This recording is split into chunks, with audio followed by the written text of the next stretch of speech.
This story takes place in South Korea during the 1980s, where we meet bus attendant Ko Young-Ri. Although she suffers from motion sickness, she dedicates herself to her job to help her mother support the family. She always makes sure passengers reach their destinations on time, even if it means cramming them inside the bus. On this particular day, she ensured that workers and students wouldn't be late, but she failed to board before the driver pulled away. Running after the bus, she banged on its side, but the distracted driver didn't notice. Luckily, Seo Jong-Hi, a beautiful girl sitting in the last row, heard her cries. She removed her scarf and waved it forcefully to catch the driver's attention. Spotting the fabric fluttering in the rearview mirror and Young-Ri chasing behind, the driver finally stopped to let her in. However, the scarf accidentally landed on Young-Ri's head before falling to the ground and being carried away by the wind. At the terminal, Young-Ri wanted to repay Jong-Hi's kindness and offered to pay her fare. The girl teased that her scarf was expensive and the bus fare wasn't enough to cover it, promising that Young-Ri could return the favor another time. Before leaving, noticing her dizziness, she reminded Young-Ri that reading on a moving bus could be the cause. Young-Ri came from a very poor family, but dreamed of entering university, so she studied every day whenever possible. She believed in the importance of being prepared and was certain that her daily efforts would be rewarded. Hardworking, optimistic, and ambitious, Young-Ri stood out from the rest. Even so, in the dormitory, she constantly suffered bullying from Haeja. The senior took advantage of her position, bossing around Young-Ri and two other girls. One day, in a foul mood, she ordered the three to dance until she felt better. They didn't dare resist and awkwardly complied. Suddenly, the dormitory door opened, and a beautiful girl carrying luggage walked in, interrupting the scene. When Young-Ri turned, she was shocked. It was Jong-Hi. After the head attendant introduced her to the others and left, Haeja, envious of Jong-Hi's beauty, tried to intimidate her. She asserted her authority in the dormitory and demanded unconditional obedience since she was the oldest there. At 4 in the morning, the alarm rang. The attendants got up to prepare for work. Young-Ri woke the drowsy Jong-Hi to help her avoid being late. After the morning exercises, the head attendant asked Young-Ri to train the new intern, Jong-Hi. He praised Young-Ri, saying she was the most honest and hard-working girl in the company, and that her trainees would certainly become excellent professionals. With care and attention, Young-Ri taught Jong-Hi how to keep order and collect tickets quickly, giving her important tips to avoid being deceived. At that moment, however, a group of high school boys got off the bus laughing. The ones in front kept saying the one behind would pay for everyone, but the last boy didn't even know the other three. Young-Ri realized she had been tricked.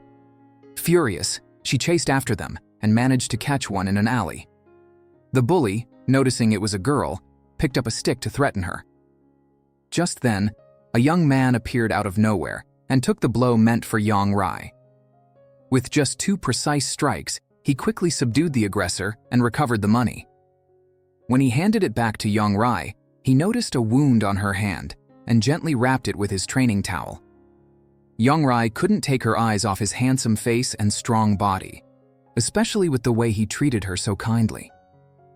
That was the moment she realized she had fallen in love for the first time. His name was Han Jae-pil. A wealthy and popular high school student with an IQ of 140, he came from a rich and influential family. Yet despite his intelligence, he was constantly scolded by his strict father for his poor grades and lack of discipline. The truth was, Jae-pil had no interest in university. His real dream was to become a professional boxer. Every day, he secretly escaped to train at a boxing gym. He had great talent but had never competed, afraid his father would discover his secret and forbid him from boxing. We still don't know what happened to Jae-pil's mother, but he seems to recall memories of his father mistreating her when he was a child. Now, his father is married to a woman clearly only interested in money. Because of that, Jae-pil gained a little sister, Saeri, who loves him deeply and is very attached to him.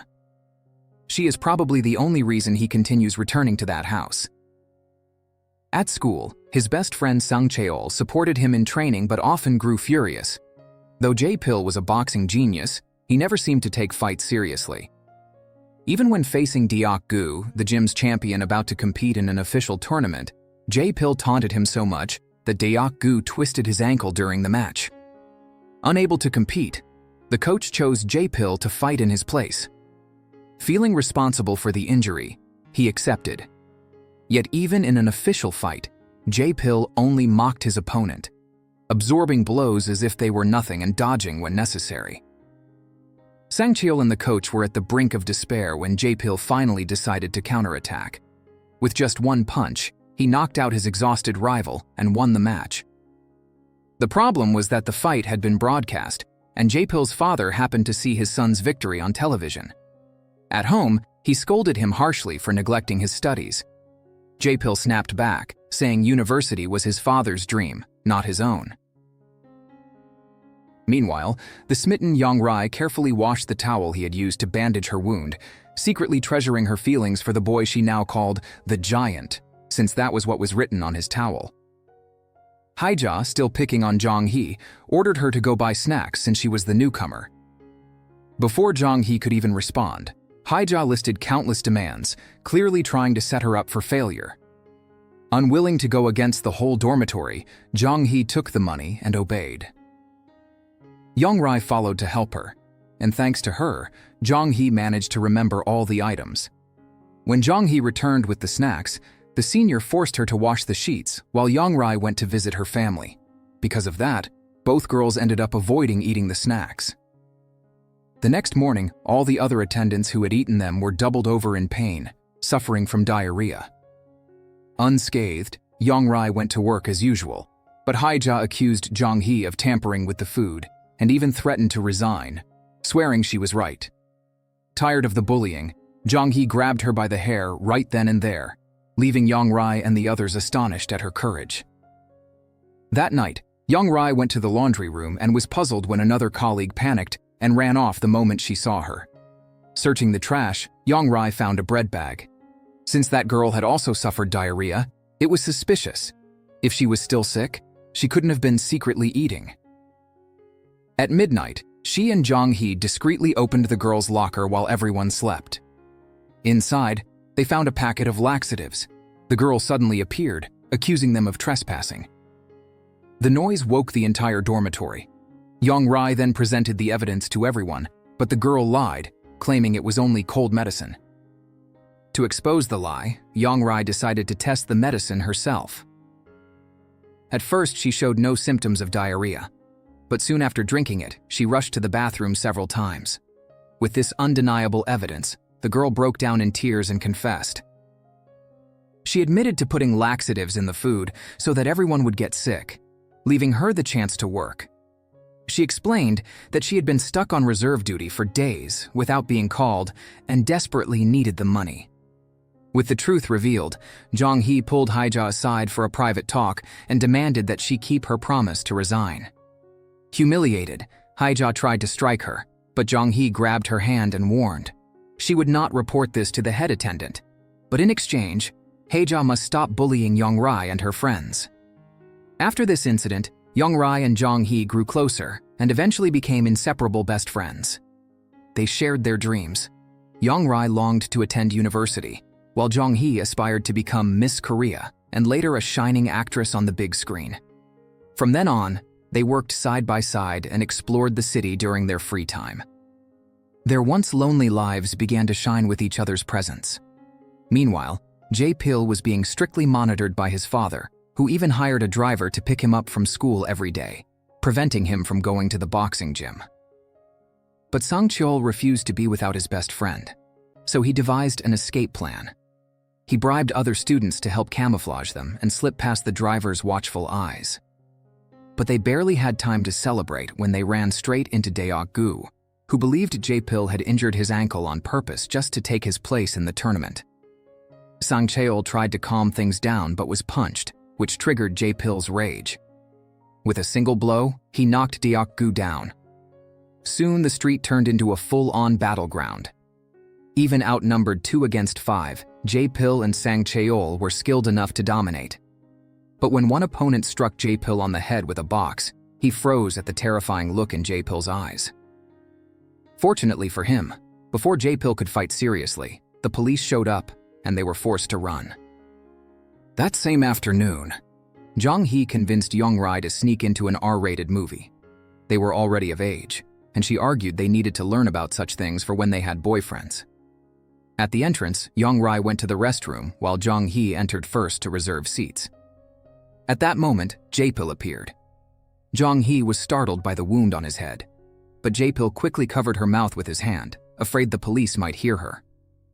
When Yong-Ri arrived, she was shocked to see her giant savior standing there. And from this first encounter, the intertwined story of these three truly began. Not understanding what was happening, Jong-Hi kicked Jae-pil in the shin. With no time to explain, he ran off, only to crash into the arriving police officers and get caught. At the station, Jae-pil's father abused his influence and wealth, shouting at the officers to defend his son, which left Jae-pil deeply embarrassed. Meanwhile, Yong-Ri could barely pay attention to the movie because she couldn't stop thinking about Jae-pil. Back at the dorm, Yong-Ri worried about the wound on Jae-pil's forehead, wondering if he needed help. But Jong-Hi insisted he probably wasn't even a student, just some pervert disguised in a school uniform. Later, in the dormitory, Yong-Ri took Jae-pil's towel, the only clue she had about him, an embroidery that read, 10th Anniversary of Giant. She asked her roommates if they knew any store called Giant, but they all shook their heads, saying they had never noticed one. Jong-Hi was already suspicious, but after witnessing Jong-Hi having steamy dreams about a man right after watching that R-rated movie, she was certain that this so-called giant she kept talking about was nothing more than a crush, and pressured Yong-Ri to confess. Embarrassed, she denied it, but Jong-Hi easily saw through the lie. The next day, Jae-pil discovered that his father was pressuring the school to punish Daeok-gu for the commotion the day before, which would strip him of his chance to compete in the school tournament.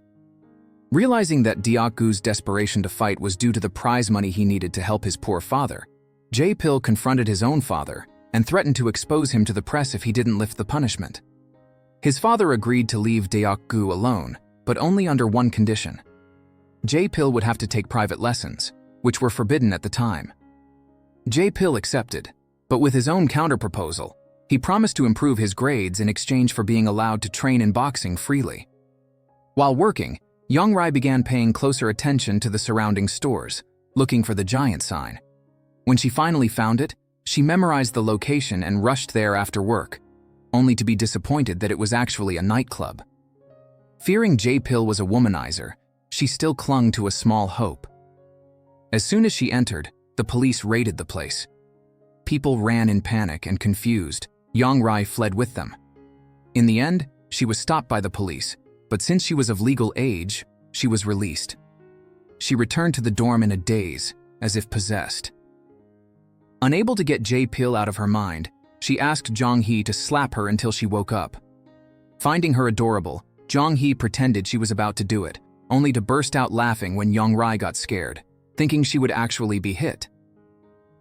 At that moment, Yong-Ri decided to give up on finding Giant, and instead enrolled in night school.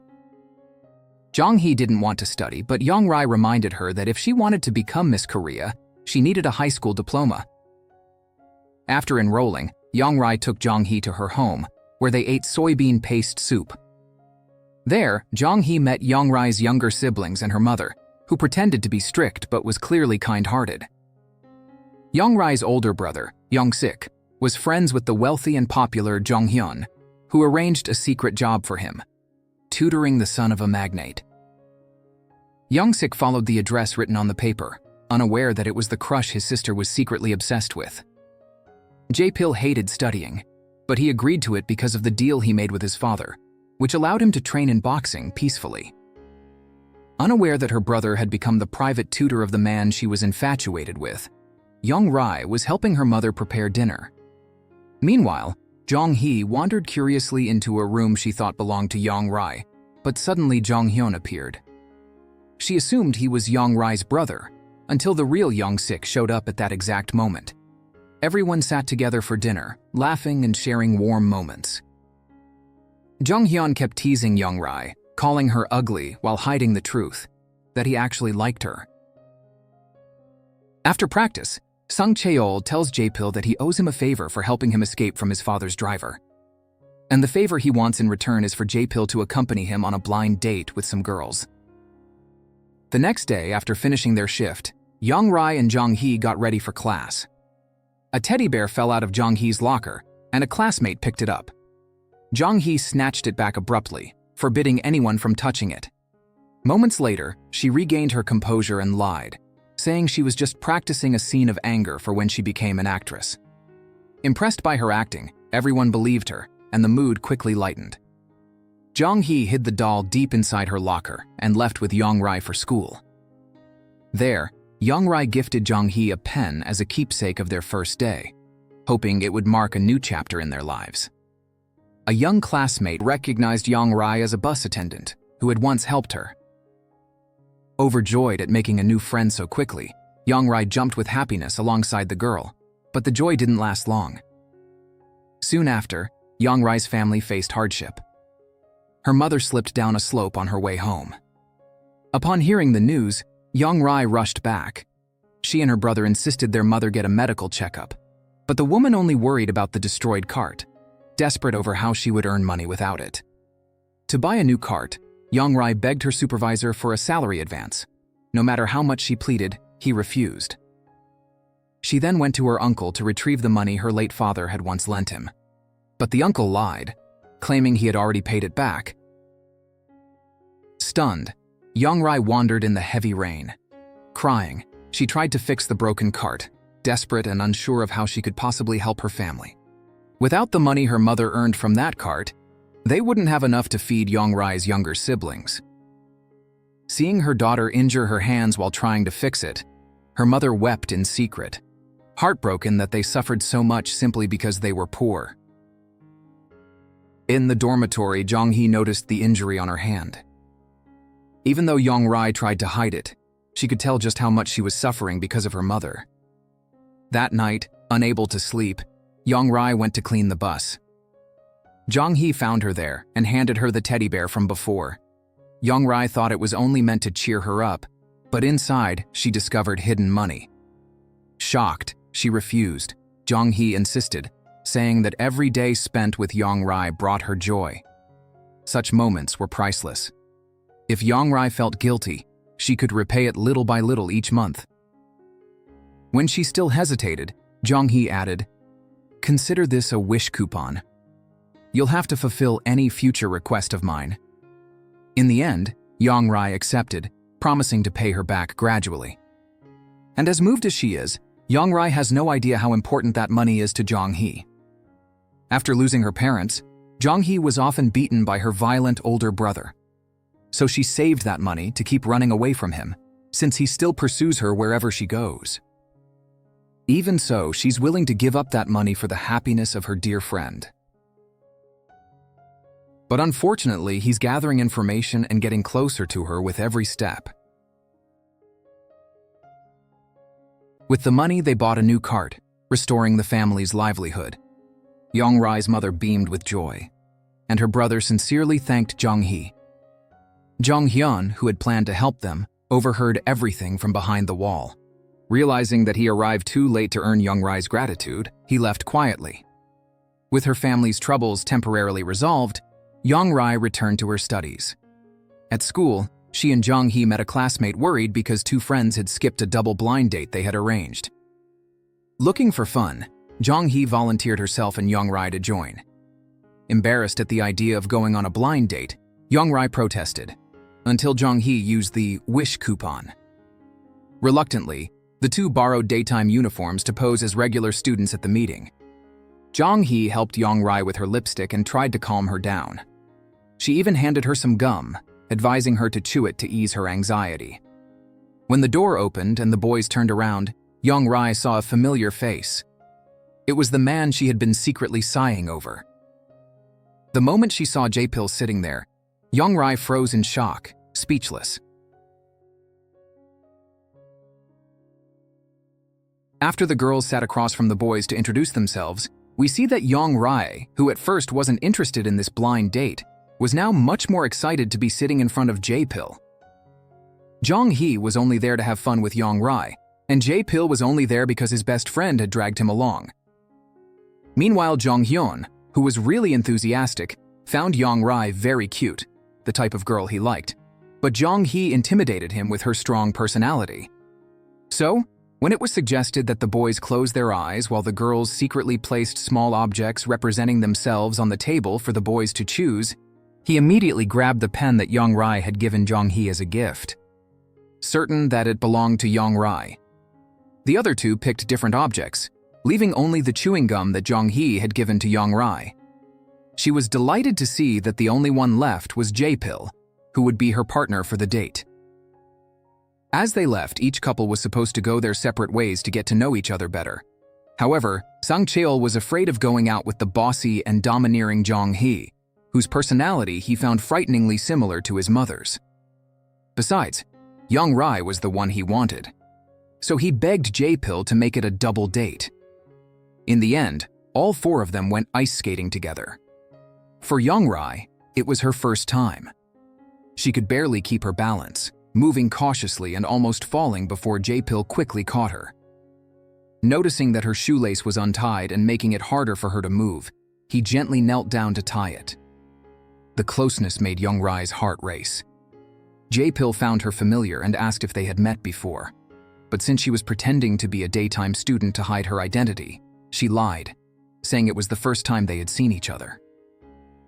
Sang Cheol came closer to interrupt, afraid that his crush might fall for Jae-pil. Little did he know, it was already too late to stop it. Jong-Ri looked around the rink searching for Jong-Hi, who glided easily across the ice.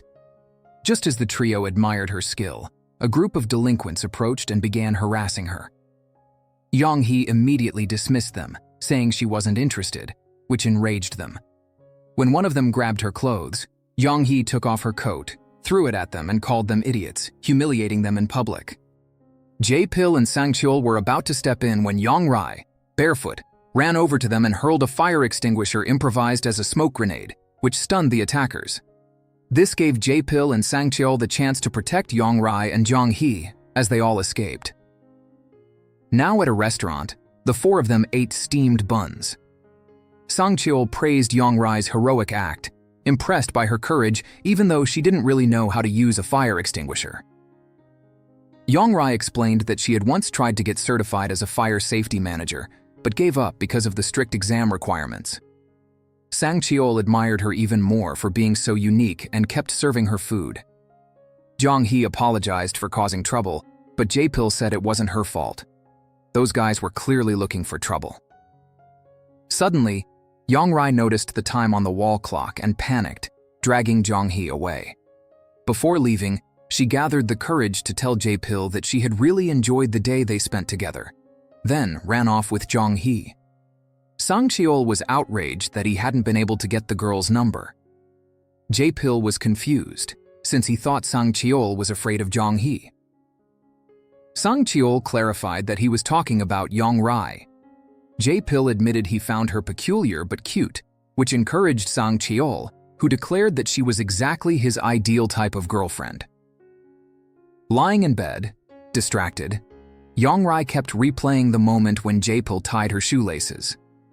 A longing for a beautiful love began to bloom in her heart. She believed those few encounters were the work of destiny. Sang Cheol was desperate for another date with Jong-Ri, so he dragged Jae-pil along with him to her school. Since it was an all-girls school, every student who passed by couldn't help but admire Jae-pil's good looks, leaving him uncomfortable under so many stares. After class, Jong-Ri and Jong-Hi were about to leave when they spotted Jae-pil and Sang Cheol waiting at the gate.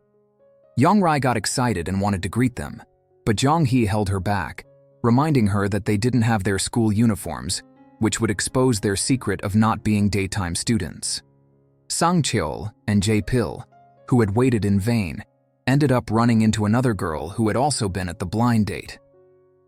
Sang Cheol's plan was to invite Jong-Ri to watch the boxing matches at the gym where they trained. He would fight Jae-pil, who would lose on purpose to highlight Sang Cheol's strength and charm and impress her. The girl told Jong-Ri and Jong-Hi about the invitation. Jong-Hi found it strange since she and Sang Cheol had barely spoken during the blind date. The friend then explained that the handsome guy hadn't said much at all. He was probably just shy because he had fallen for Jong-Hi. Jong-Hi's face instantly turned red, and Jong-Hi teased her, saying she was about to experience a sweet romance. For the first time, Jong-Hi lost focus in class, wearing a silly smile while thinking about J-Pill, which Jong-Hi noticed. The next day, she and two other friends helped Jong-Hi put on makeup and look beautiful for her date. At the boxing gym, before the fight, Sang Cheol rehearsed with J-Pill how he would win the match to impress Jong-Hi when the girls arrived. He rushed to greet them and complimented how pretty they looked without their school uniforms. J-Pill also approached and invited them inside. At the entrance, Jong-Hi noticed the sign that read, "Giant Boxing Gym." She smiled to herself, realizing this was the giant J-Pill had mentioned, not the nightclub she had imagined. Before the fight, the gym owner told Sang Cheol and J-Pill that one of the fighters wasn't feeling well, forcing a last-minute change in the schedule. Sang Cheol had to face J-Pill's rival and the gym's second-best fighter, Deok-gu. Despite his efforts, Sang Cheol was knocked out within a few rounds, ruining his plan to impress Jong-Hi. In the second match, J-Pill had to replace the absent fighter. The problem was that he was facing a heavyweight champion. Even so, he seemed to have the upper hand, which enraged the champion. What was supposed to be just an exhibition quickly turned into a real fight, and before J-Pill realized it, he was cornered, forced to endure a barrage of punches. Seeing him in that situation, Jong-Hi was suddenly overwhelmed by traumatic memories of being assaulted by her brother. Then, a scream was heard, and the fight stopped. She had climbed into the ring, crying and begging them to stop fighting. Jong-Hi ran to a pharmacy to buy a bandage for J-Pill, leaving Jong-Hi alone with him. J-Pill asked why she had done that, and Jong-Hi admitted she had been terrified, afraid he might die. It was the first time since his mother's death that someone had shown genuine concern for his well-being, and it touched him deeply. Even after she left, he kept staring at her silhouette as she walked away. Jong-Hi also asked Jong-Hi why she had done it, but to her, Jong-Hi simply said she was afraid of blood and panicked when she saw it in the ring. Meanwhile, J-Pill arrived home and was warmly welcomed by the affection of his little sister. His stepmother noticed the wound on his forehead and tried to apply ointment, but he said he was fine. However, Siri barged into his room with her toy doctor kit, insisting she would treat her brother's injury. As he played along with her, J-Pill couldn't stop thinking about Jong-Hi. His little sister even noticed how fast his heart was beating. Without Jong-Hi knowing, the boy she was secretly in love with had developed feelings for her best friend. Seeing the medicine still undelivered in her locker, she mocked herself for being such a coward, unable to show her feelings to him. The next day, she gathered the courage to approach him, but froze when she saw him leaving the gym with Sang Cheol and gave up on delivering the medicine. At home, she discovered that her mother was working part-time at a restaurant, despite her back injury still not being healed. Rushing to the restaurant, Jong-Hi insisted that her mother go home. But her mother, determined to finish her shift, suddenly collapsed to the floor. Carrying her in her arms, Jong-Hi stood under the pouring rain, desperately trying to hail a taxi. But no one stopped. Suddenly, a car pulled up beside them. J-Pill recognized her and offered to drive them to the hospital, where he stayed with her until the surgery was over. Fortunately, the emergency surgery was successful, and Jong-Hi's facade of strength crumbled into tears. She quickly wiped them away, afraid her siblings might see her vulnerable. Moved by her suffering, J-Pill placed his cap on her head, allowing her to cry in privacy. Only after Jong-Hi was able to see her mother and confirm to J-Pill that she was fine did he leave to attend his father's company banquet, already running late. Reinvigorated by courage and desperate not to waste another chance, Jong-Hi ran after him, determined to finally deliver the medicine. Realizing he also wanted to say something, she asked him to go first. J-Pill wrote his number on a piece of paper and handed it to her, but that's when everything fell apart. The phone number wasn't for her. J-Pill asked her to give it to Jong-Hi. Since Jong-Hi's mother was hospitalized and needed care, Jong-Hi requested a leave from her supervisor, but it was coldly denied due to staff shortages. Just when Jong-Hi was anxious and desperate, Jong-Hi and two close friends offered to cover her shifts, allowing her to take care of her mother in peace. Grateful for their support, especially for Jong-Hi's tireless help and unconditional loyalty, Jong-Hi tightly held in her hands the phone number Jae-pil had asked her to give to Jong-Hi.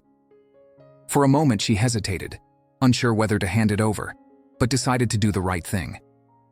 Jong-Hi didn't understand what was happening, but when Jong-Hi explained that it was Jae-pil who had helped take her mother to the hospital, and before leaving, asked her to deliver the number, Jong-Hi crumpled it and threw it away. Confused, Jong-Hi asked if she didn't like Jae-pil, but Jong-Hi replied that liking or not wasn't the point. The truth was he didn't even know her well, and she couldn't afford to date right now. Besides, she noticed that Jong-Hi seemed to like him. Jong-Hi lied, saying she just thought he was a nice guy. That's why, when they all misunderstood and thought he wanted a second date with her, she accepted out of politeness. But now it was clear he actually wanted Jong-Hi. Meanwhile, Sang Cheol found out that Jae-pil had helped Jong-Hi the day before and asked his friend to help him get closer to her, using the excuse of visiting her mother at the hospital together. Jong-Hi was happy with the visit, especially because she could see Jae-pil again. Sang Cheol, full of excitement, kept talking non-stop and even gave her some food from his family's shop. Suddenly, Jae-pil called her aside to speak privately. He wanted to know if the note had been delivered to Jong-Hi and what her response was. Jong-Hi said she had given it to her, but Jong-Hi said she didn't want to date at the moment. Sang Cheol, who secretly overheard everything, called his friend a wolf in sheep's clothing, pretending not to be interested while secretly planning to win over Jong-Hi. He even teased him, asking Jae-pil to choose something to eat, saying he would pay to console him for being rejected. When Jong-Hi's brother came home, he found Jong-Hi sleeping on the floor with his younger siblings. As soon as he noticed she was waking up, he pretended to be tying his sneakers so he could turn his back. Young-sik thanked her for taking care of the kids until then, but told her she could go home now that he was back. Jong-Hi didn't want to leave, knowing he taught classes at night and not wanting to leave the children alone, but he assured her he had a plan. Jong-Hi joked that she felt like she was being kicked out after doing a good deed, which made him laugh for the first time in front of her, leaving him embarrassed. As she walked through the streets, she saw friends and couples strolling together and felt increasingly lonely without Jong-Hi's company. So she decided to return to the Vivaldi Music Cafe, the same place where she had gone on the group blind date, unaware that Sang Cheol saw her entering. Meanwhile, Young-sik was preparing to go tutor Jae-pil and decided to leave his little siblings waiting at a convenience store nearby. Fortunately, Jae-pil's stepmother didn't allow him to leave the children alone and said he could bring them along. The kids were amazed by the huge house and were soon introduced to Seri. At the dinner table, they carefully watched her to learn proper table manners, but quickly became excited by the delicious food. Later, Seri showed them all her toys and even gave one as a gift to Jong-Hi's little sister, enchanting the younger brother, who saw her as a fairy tale princess. Meanwhile, Young-sik noticed how distracted Jae-pil was and was surprised when he asked if he had ever been rejected. Young-sik teased him a little and then asked who the girl was, but Jae-pil refused to say and told him to leave. The lesson was over, and now he had to train. At the boxing gym, Sang Cheol arrived bursting with fresh gossip for his friend, saying he had seen Jong-Hi earlier. Jae-pil replied that he didn't want anything to do with her anymore, and Sang Cheol realized his friend's pride had been wounded. He told him he had seen her going into Vivaldi, and that she was probably a regular there since it was also the spot for the blind date, encouraging his friend not to give up just yet. The next day, Jong-hyun asked Young-sik about his mother's condition in the hospital. Young-sik replied that everything was fine thanks to Jae-pil's family, who had helped by paying 3 months in advance. But what really caught Jong-hyun's interest was discovering that Jong-Hi would be the one caring for her mother that day. He rushed to the hospital under the pretense of visiting the bedridden woman, when in fact he was only interested in her daughter. He noticed Jong-Hi looking thoughtful and asked if something was bothering her. Holding the medicine she had never found the courage to deliver to Jae-pil, she admitted that she didn't like herself. Jong-hyun told her she was kind, hard-working, cared well for her siblings and her mother, and, always teasing her, said her only flaw was her ugliness. But then, more seriously, he explained that the Korean Constitution states that every citizen has the right to pursue happiness, but that doesn't mean the nation will provide it. Happiness is subjective, and each person must seek their own. Without realizing it, he encouraged her not to give up on the happiness she longed for. J-Pill. She ran home and frantically searched among the plants until she found the crumpled piece of paper with his phone number and called. Unfortunately, it was his stepmother who answered. Shy and with a trembling voice, she managed to ask for J-Pill. The stepmother said he was still at school and asked who was calling. At school, J-Pill couldn't concentrate in class. No matter how much he tried, he couldn't get Jong-Hi out of his head. He didn't even wait for the class to end and rushed to Vivaldi, where he spent the day waiting for her. Jong-Hi hurried to his school and waited outside, but only found Sang Cheol. Excited, he thought she had come to see him, but she asked about J-Pill. Sang Cheol explained that he must have had an emergency since he had left in a rush before class ended. While Sang Cheol is saved by Jong-Hi from being run over by a motorcycle, J-Pill remained at Vivaldi waiting for Jong-Hi. When she finally arrived, he instinctively stood up. She greeted him and asked what he was doing there. He lied, saying that after the blind date he started coming to that place often, but was immediately contradicted by the cafe owner, who brought him another drink on the house, hoping he would become a regular customer. Jong-Hi found him cute and agreed to sit with him. Noticing she liked the song playing, J-Pill pretended to also like pop music, but she quickly realized it was another lie since he got all the artists' names wrong. After finishing her drink, Jong-Hi said goodbye and left. J-Pill hesitated for a moment, but then decided to follow her. With nothing else to say, he came up with another lie. He told her it was his birthday, and that he didn't want to eat alone, inviting her to have a meal together. Meanwhile, Sang Cheol was also treating his heroine to a meal. After learning that he and J-Pill always ate at that restaurant, Jong-Hi asked what J-Pill's favorite foods were. Sang Cheol explained that he liked everything except spicy dishes. Excited, she asked him to tell her more about J-Pill's preferences, and discovered that his favorite music was rock. In addition to boxing, J-Pill was also great at basketball. He was practically a genius with an IQ of 140, but always got low grades because he didn't care about studying. Sang Cheol then asked if there was nothing else she wanted to know about him. Not wanting to make it too obvious that she was only interested in J-Pill, Jong-Hi asked if he had siblings. Sang Cheol eagerly replied that he was an only child, but got so carried away that he ended up recounting practically the entire family tree. J-Pill, on the other hand, took Jong-Hi to a fancy restaurant with an ocean view. However, he found himself in the same situation as Sang Cheol, because Jong-Hi only wanted to talk about Jong-Hi. When J-Pill asked her if there was anything about him she wanted to know, Jong-Hi simply asked if he often came to that restaurant. From this point on, J-Pill began to be more honest and admitted that he used to go there often with his mother. When it came time to eat, Jong-Hi, unfamiliar with using a knife and fork, stabbed her fork into the meat and began devouring it without caring about appearances. J-Pill found her funny and, not wanting to embarrass her, decided to copy her and eat the same way. Growing gradually more curious, Jong-Hi asked why he was having dinner with her there instead of with his mother, who also liked that place. When J-Pill revealed that his mother had passed away, Jong-Hi accidentally knocked over a glass of water, soaking the table. Seeing how gentle and considerate he was, she told him to hurry up and finish eating because she wanted to take him somewhere. He was excited, and she had good intentions. She wanted to buy him a birthday present. The problem was, she chose Dongyun, one of his father's clothing franchises. J-Pill didn't reveal this to her, and no matter which outfit Jong-Hi picked, he said they were all great, eager to leave. Suddenly, he pulled her down to hide. Confused, Jong-Hi realized why when she saw a grumpy man storm in and start yelling at everyone. She quickly figured out he was the owner of the store, and J-Pill's father. Later, they sat down to talk openly, and J-Pill admitted he was the son of the president of that department store chain, and that he had lied about it being his birthday.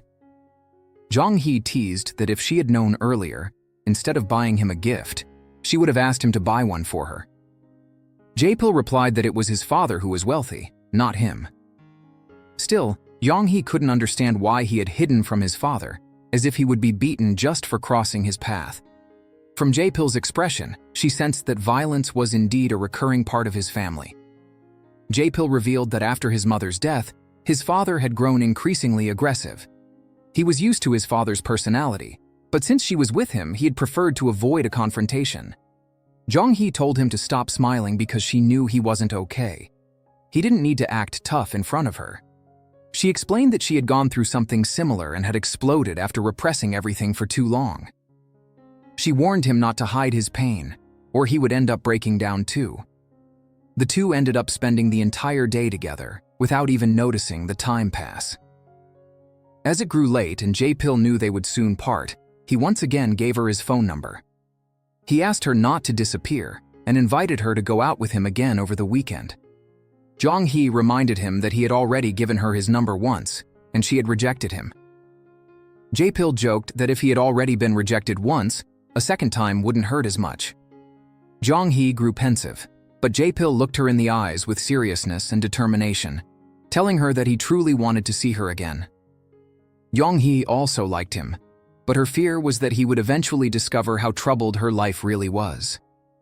To make things worse, her violent brother was getting closer to finding her, and had already discovered that she was working as a bus attendant. With Jong-Ri's mother now recovered, she was able to return to work. To celebrate, Jong-Hi took her up to the rooftop.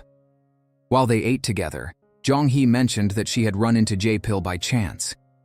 In truth, she believed he had figured out that she frequented Vivaldi and had been waiting for her there.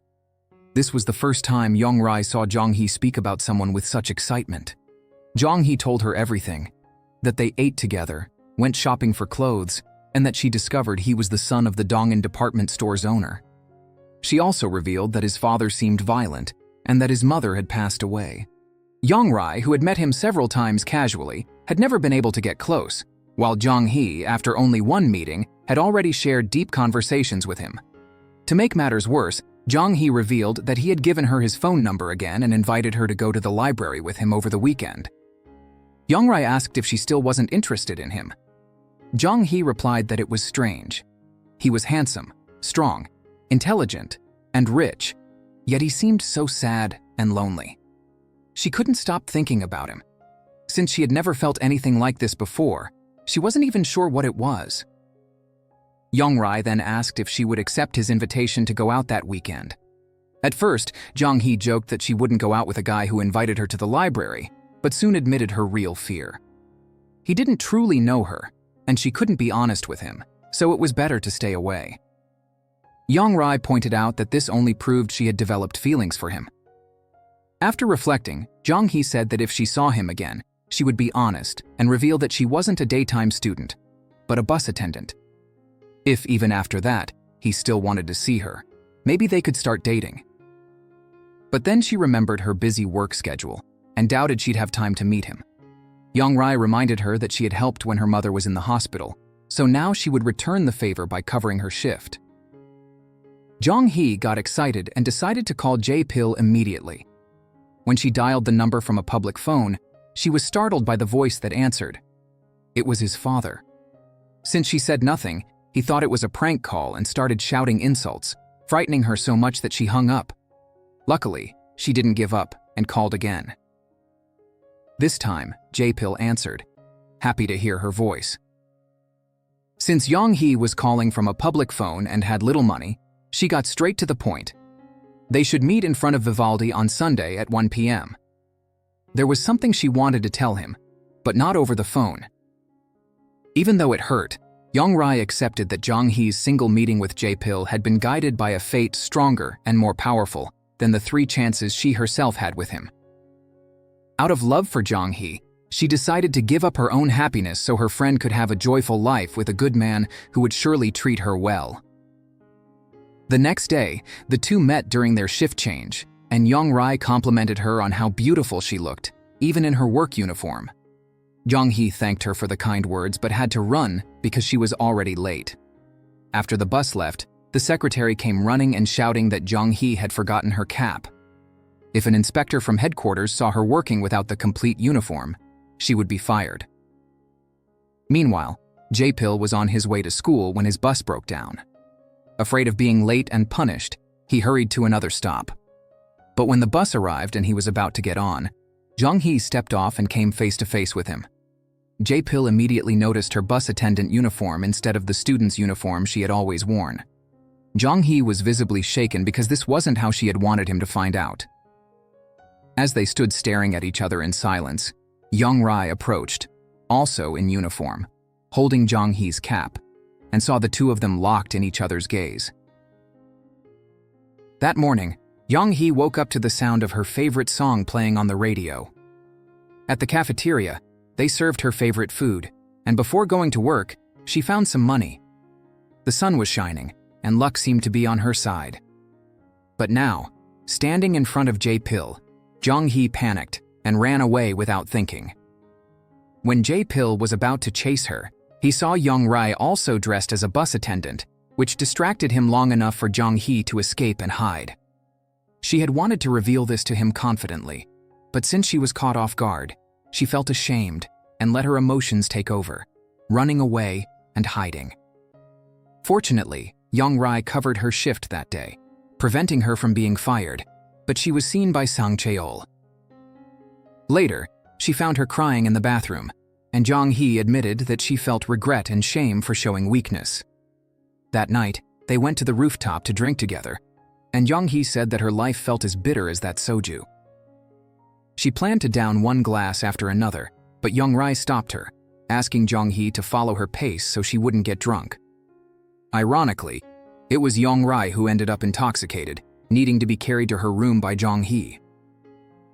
Jong-Ri told her how much she loved her, calling her Miss Korea. She was beautiful in face and body, but the most beautiful thing about her was her heart. A heart that almost melted with love for her friend, who wouldn't stop complimenting her. Before falling asleep, Jong-Ri said that what she wished the most in that moment was for Jong-Hi to be happy. With a sad look, Jong-Hi said she also wished to be happy but didn't believe it was possible. The next morning, Jae-pil went early to the company yard to wait for Jong-Hi. His looks drew the attention of the girls around, and two of her friends approached him to ask if he was waiting for his girlfriend.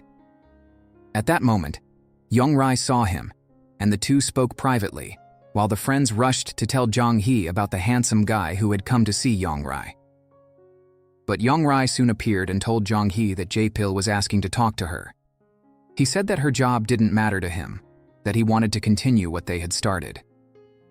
Jong-Hi replied that for her it did matter, and she didn't want to see him again. To push him away, she even lied, saying she had only agreed to go out with him to tell him in person that she didn't like him. Jong-Ri ran after him and explained that Jong-Hi had never meant to deceive him, telling him everything from the blind date until now. She feared Jae-pil would be angry, but he only asked if her mother had gotten better. Jong-Ri was surprised and answered yes. He felt relieved to hear that and thanked her for clarifying everything. Meanwhile, Jong-Hi's brother kept searching for her at bus stations, but without success. One day, he arrived at the right station, but luckily it was Jong-Ri, he asked, showing her a picture of his sister. Feeling something strange about him, Jong-Ri lied, saying she had never seen that girl. After he left, she rushed to warn Jong-Hi, who was terrified and began packing her things, planning to run away again. After learning that it was her violent brother, Jong-Ri calmed her down and convinced her to request medical leave from work and hide at her place. At night, Jong-Hi couldn't sleep, and Jong-Ri's brother heard her get up. He went to her and gave her some milk, promising it would help her sleep, and said he didn't know what problem she was facing, but that running away never helps. Jong-Hi then admitted that she only pretended to be tough in front of everyone, but in truth, she was nothing more than a coward who always runs away. The next morning, however, she decided to follow his advice and told Jong-Ri that she wanted to return to work.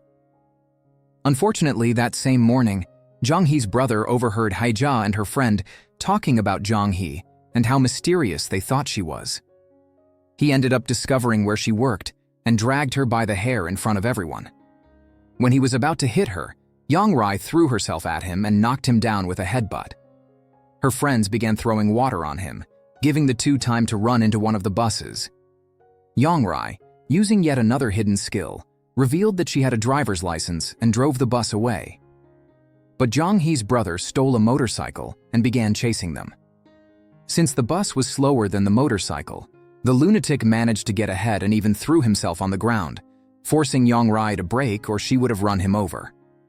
Fortunately, this happened near where Jae-pil was, and he saw when Jong-Hi tried to run but was caught by her brother by the hair. He rushed to help her and kicked the aggressor away. He attacked Jae-pil, and the two got into a fight that only ended with the arrival of the police. At the station, it was revealed that the money Jong-Hi had hidden in the teddy bear had actually been taken from him so she could escape the abuse at home. Stolen wasn't exactly the right word, since she had worked hard to save that money, but he had taken it from her and lost it all in gambling. She had only taken back what was hers. Young-sik and Jong-hyun rushed to the police station as soon as they heard, but since Jong-Hi's brother was already wanted for illegal gambling, theft, and assaults, he remained in custody while the others were released. Jong-hyun introduced himself to Jae-pil and revealed that he was the one who recommended Young-sik to be his tutor. His father was a friend of Jae-pil's father.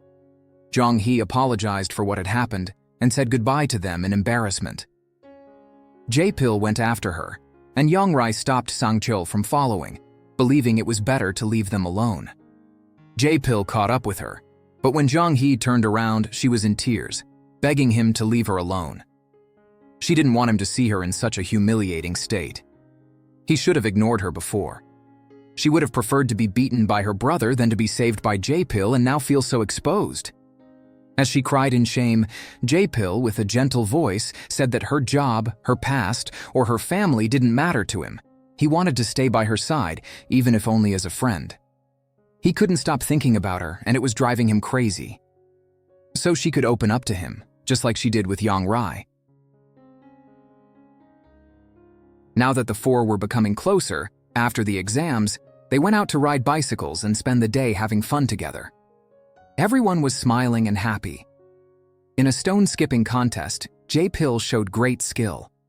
While Sang-cheol was taking photos of them, Jae-pil taught Jong-Hi how to throw the stone in a way that made it skip several times before sinking.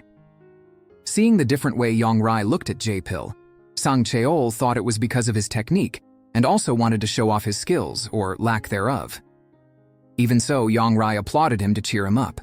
Jong-Hi, being straightforward, even pushed him aside so that Jae-pil could teach her too. This time it was Jong-Hi who took several photos while he taught her. Sang-cheol joined them as well, and she captured many beautiful pictures, keeping forever that joyful memory. Jae-pil was handsome, intelligent, and athletic. He excelled at almost everything he set out to do. But if even Superman had a weakness, he was no different. Struggling to eat spicy ramen, Jong-Hi offered him milk to ease the burning in his mouth, but he tried to act tough and refused. Jong-Hi then drank the milk herself and commented to Jong-Hi that she had started liking milk after Young-sik gave her some when she stayed at their house. Jealous upon hearing this, Jae-pil accidentally spilled his noodles. By the way Jong-Hi showed concern and care for Jae-pil, Sang-cheol finally realized what he hadn't wanted to see from the beginning, that it was Jae-pil she liked. Suddenly, rain poured down, and they had to run for shelter. Jong-Hi and Jae-pil ended up separated from Jong-Hi and Sang-cheol. When Jong-Hi asked Sang-cheol why he didn't invite Jong-Hi to go out alone and advised him to ask her on a date, Sang-cheol realized she was still in denial, just as he had been, and said he thought she and Jong-Hi were best friends. Seeing her silent, Sang-cheol quickly changed the subject and began talking about the rain. Meanwhile, Jong-Hi gave Jae-pil a piece of gum, but he preferred to share it with her.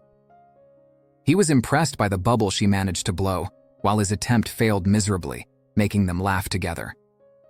Jong-Hi said that Jong-Hi had taught her, and now she would teach him. Both managed to blow bubbles, but Jae-pil popped hers, making them burst into laughter again. Suddenly, a beautiful song began to play. Jae-pil revealed that it was his mother's favorite song, and he used to listen to it with her. Jong-Hi realized that this same song had been playing during the 3 times they met before he fell for Jong-Hi. When the rain stopped, he called her to join the others, but Jong-Hi stopped him. Gathering courage, she confessed that she was the first one to meet him. She was the bus attendant he saved in that alley, and they had also seen each other at the cinema when he was fleeing from the police. Moreover, she was the one who had fallen for him first. She had tried to confess many times but never had the chance, so she was saying it now because she wanted him to give her a chance too. Jae-pil accepted her feelings and realized he loved her as well. They began dating, inseparable, always together, living happily ever after. Of course, that was only in Jong-Hi's mind, because in reality, she still lacked the courage and kept her feelings to herself. The next day, while Jong-Hi was working, Jong-Hi found the towel she cherished so much. Seeing the name of the gym where Jae-pil trained embroidered on it, and remembering Sang-cheol's words, she finally understood. The signs had always been there. She just hadn't wanted to see them. And perhaps it was too late to apologize to her friend because, at that moment, an accident occurred involving the bus Jong-Hi was working on. It wasn't just you, I was deceived too. In reality, Jong-Hi was supposed to fill in for a friend who was absent, but Hae-ja also wanted some extra money, and as the senior, she had priority. Jong-Hi asked why her locker was open, and Jong-Hi replied that her lotion had run out and she wanted to borrow some. Jong-Hi didn't mind, and said she could use as much as she wanted. Jong-Hi tried to bring up Jae-pil, but couldn't find the courage. Suddenly, their friend rushed in, panicked, bringing the news of Hae-ja's accident. At the hospital, they were informed that the surgery was successful, but her leg had to be amputated. Jong-Hi spent the day distracted at work, remembering all the times Jong-Hi had helped her date Jae-pil, even though Jong-Hi loved him and suffered in silence. And yes, Jong-Hi and Jae-pil had already been secretly dating for some time, with even his stepmother covering for them. That night, after much thought, Jong-Hi called him, asking to meet over the weekend. Jae-pil was happy and said he missed her too. Jong-Hi asked him to dress nicely, as she wanted to spend the entire day with him. But before that day arrived, she would need to join Jong-Hi in a cause. Hae-ja recovered. But besides being unable to work after losing a leg, the hospital costs were enormous, and she couldn't afford to pay them. To make matters worse, the company that forces the bus attendants to leave the doors open if necessary, to fit more passengers, constantly putting them at risk, refused to take responsibility for the accident. They wouldn't cover the hospital expenses, nor compensate the girl. So Jong-Hi held a secret meeting with all the bus attendants of that company and organized a protest to defend both Hae-ja and themselves from future accidents caused by the company's negligence, which treated them merely as tools to maximize profit. Obviously, their boss was not pleased, and neither was the head office, which pressured him to resolve the matter quickly. As a result, he threatened them. If they didn't return to work the next day, all of them would be fired. Since everyone depended on the money to survive and to feed their parents and younger siblings, many decided to give up on the protest. Jong-Hi rushes to find her brother and Jong-hyun, who are both studying law, to ask for their help. After she explains everything, Jong-hyun says the company is completely in the wrong. Since the accident happened during work, it qualifies as a workplace accident. However, Young-sik explains that they made a mistake by striking without the legally required adjustment period.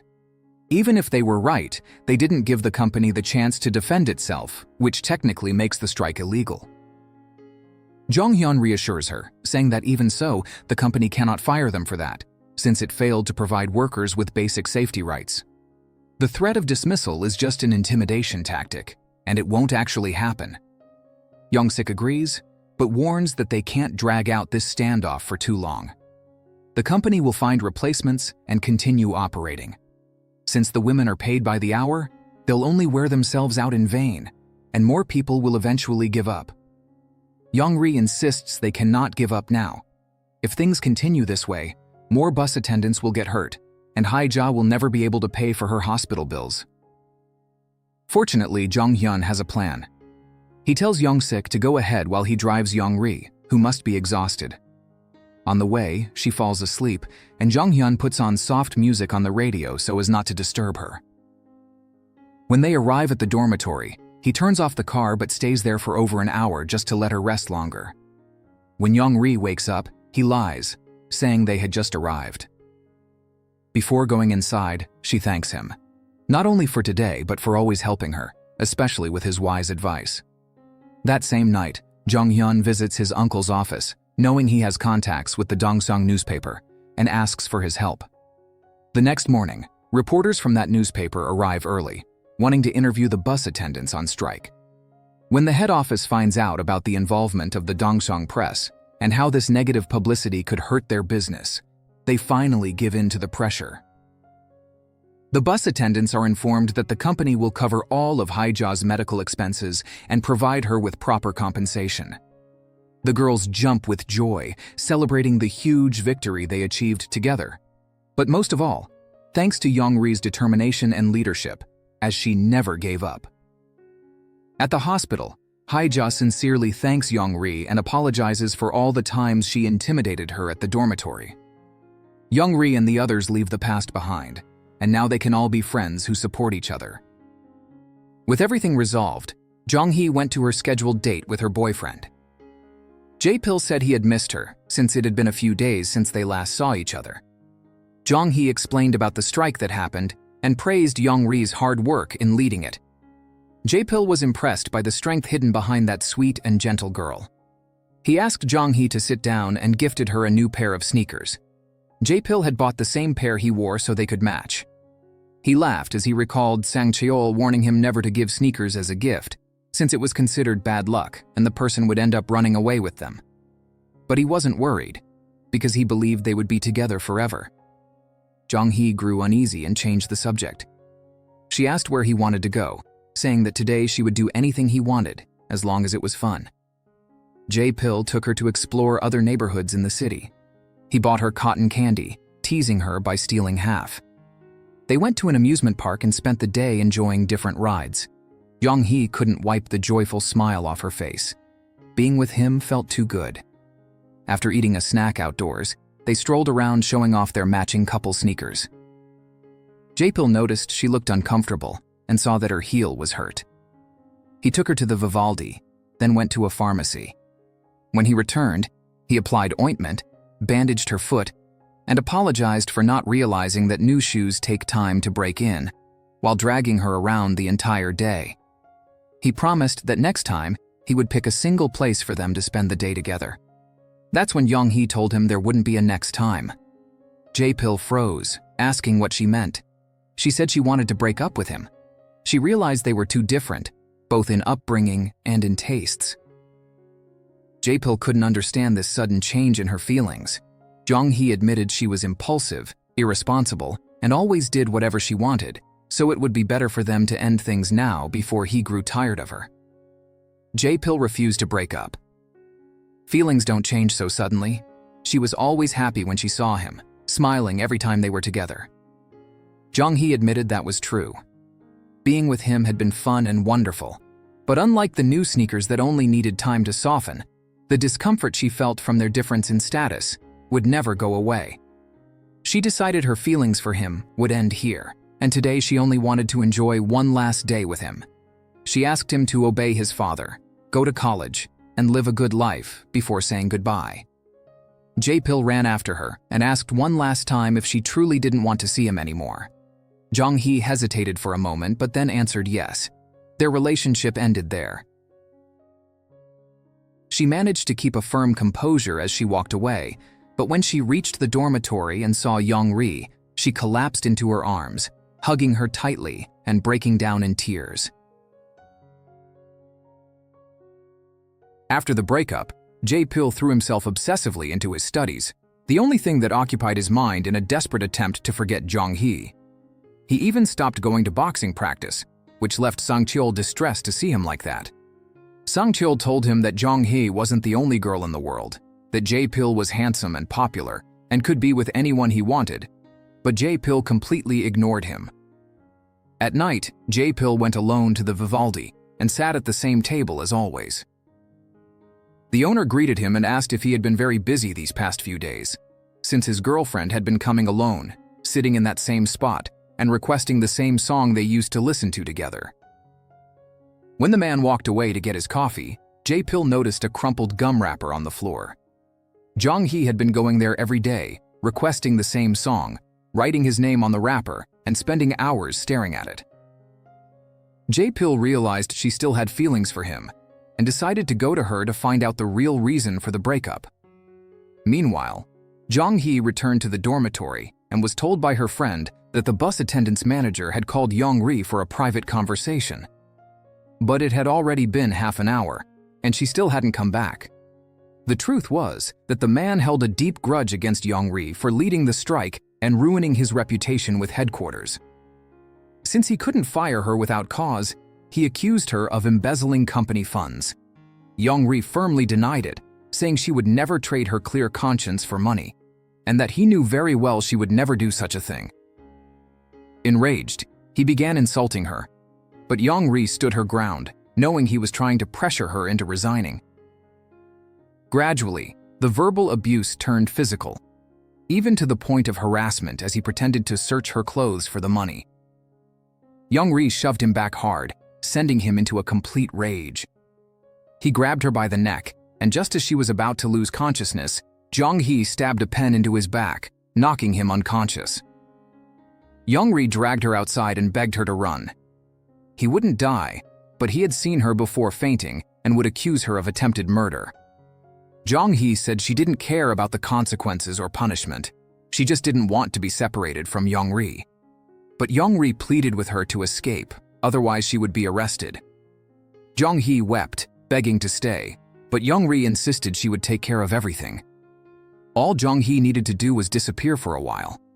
Their hearts shattered as Jong-Hi walked away from Young-ri, neither knowing if they would ever see each other again. Shortly after, Jae-pil arrived and found Young-ri crying on the ground. He approached her and asked what had happened, but she couldn't explain. She could only cry more and more. 7 years passed. It was now 1989.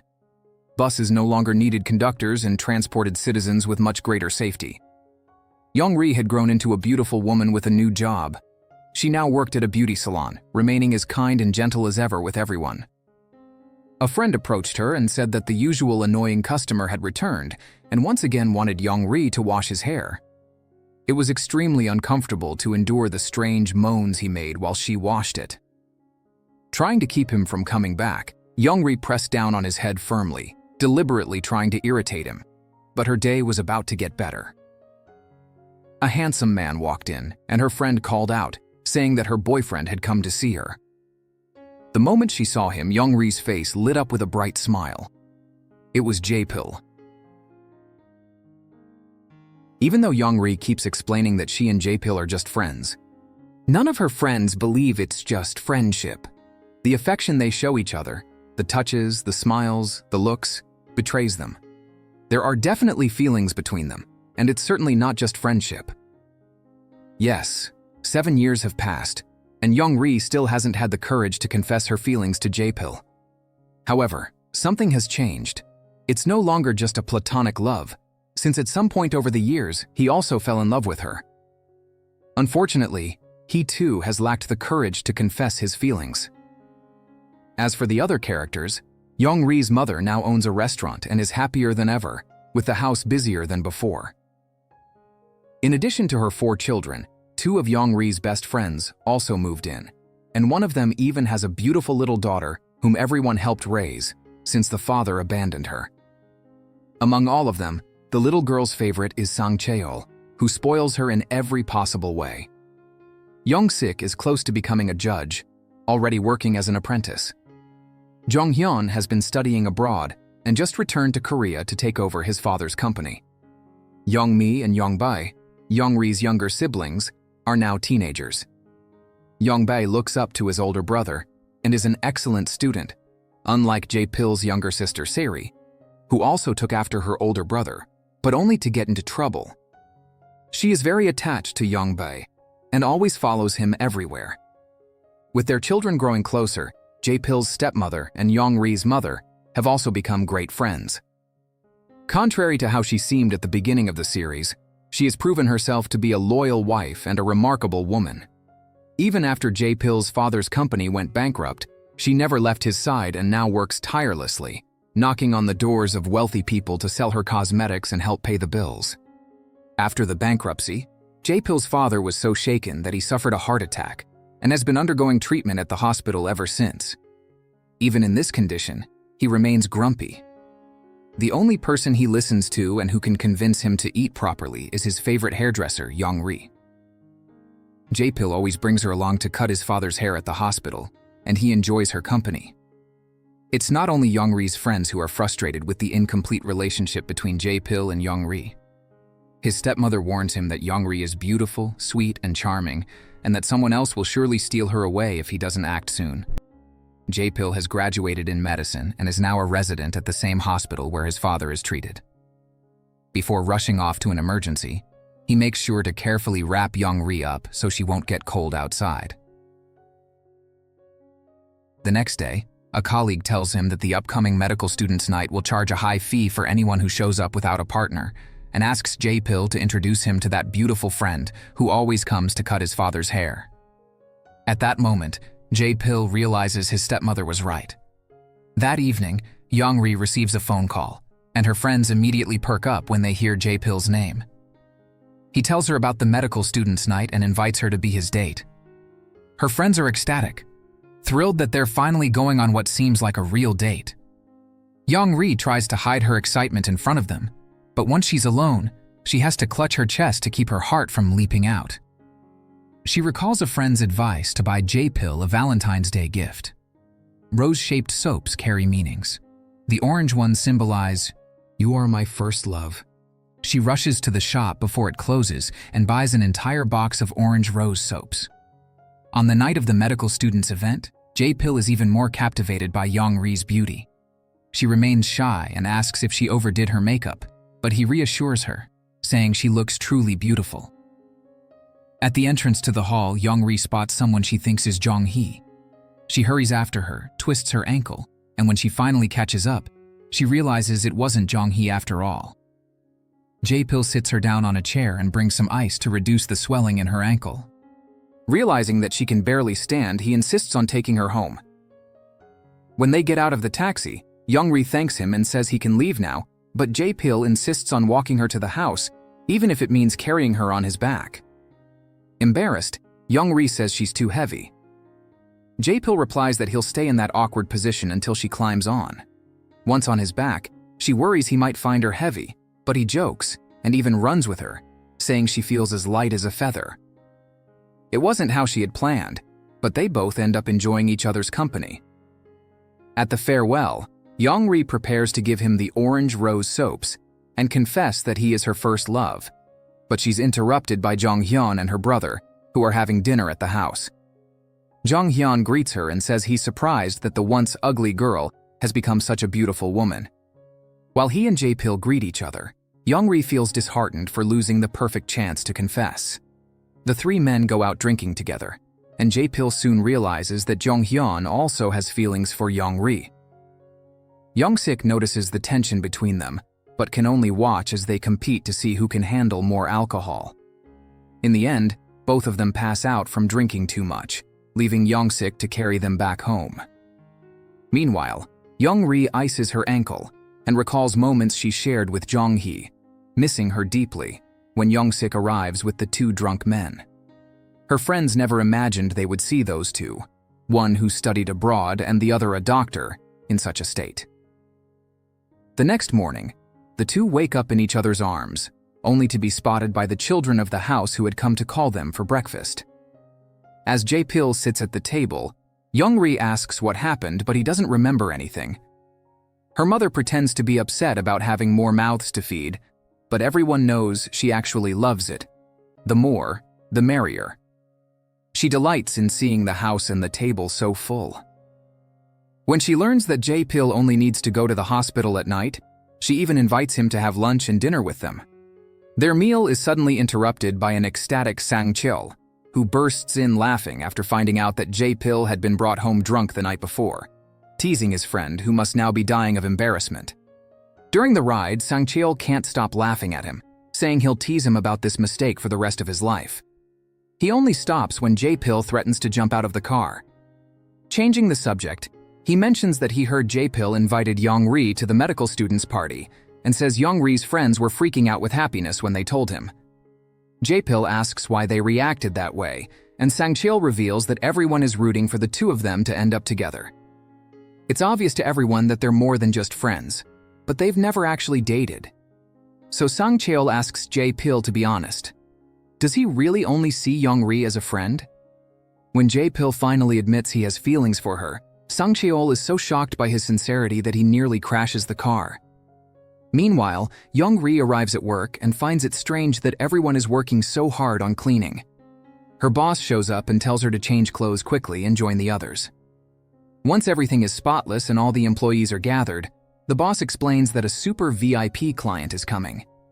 And it's no exaggeration, if she becomes a regular customer, her presence and influence alone will be worth 10 VIPs. That's why she's considered a super VIP. She is the president of the Daeon group and will be arriving with her daughter, so they must do their best to impress them both. When the president arrives, everyone greets her with enthusiasm. But when her daughter walks in, Young-ri is stunned. It's her best friend, Jong-Hi. 7 years ago, while fleeing aimlessly, Jong-Hi happened to meet Young-sik, who, even without knowing why she needed to escape, decided to help her. He bought her a ticket to Seoul and gave her all the money he had in his wallet. Jong-Hi thanked him and promised that she would never forget how he had helped her that day. In Seoul, she managed to get a job as a maid in a luxury hotel, where all the employees were worried about a guest in room 948. It had already been 4 days since the woman checked in, but she had never left the room nor allowed any maid to enter. Cases like this, where someone locks themselves away, rarely end well. If something tragic were to happen there, it could permanently tarnish the hotel's reputation. While most of her co-workers only worried about their jobs, Jong-Hi genuinely cared about the guest.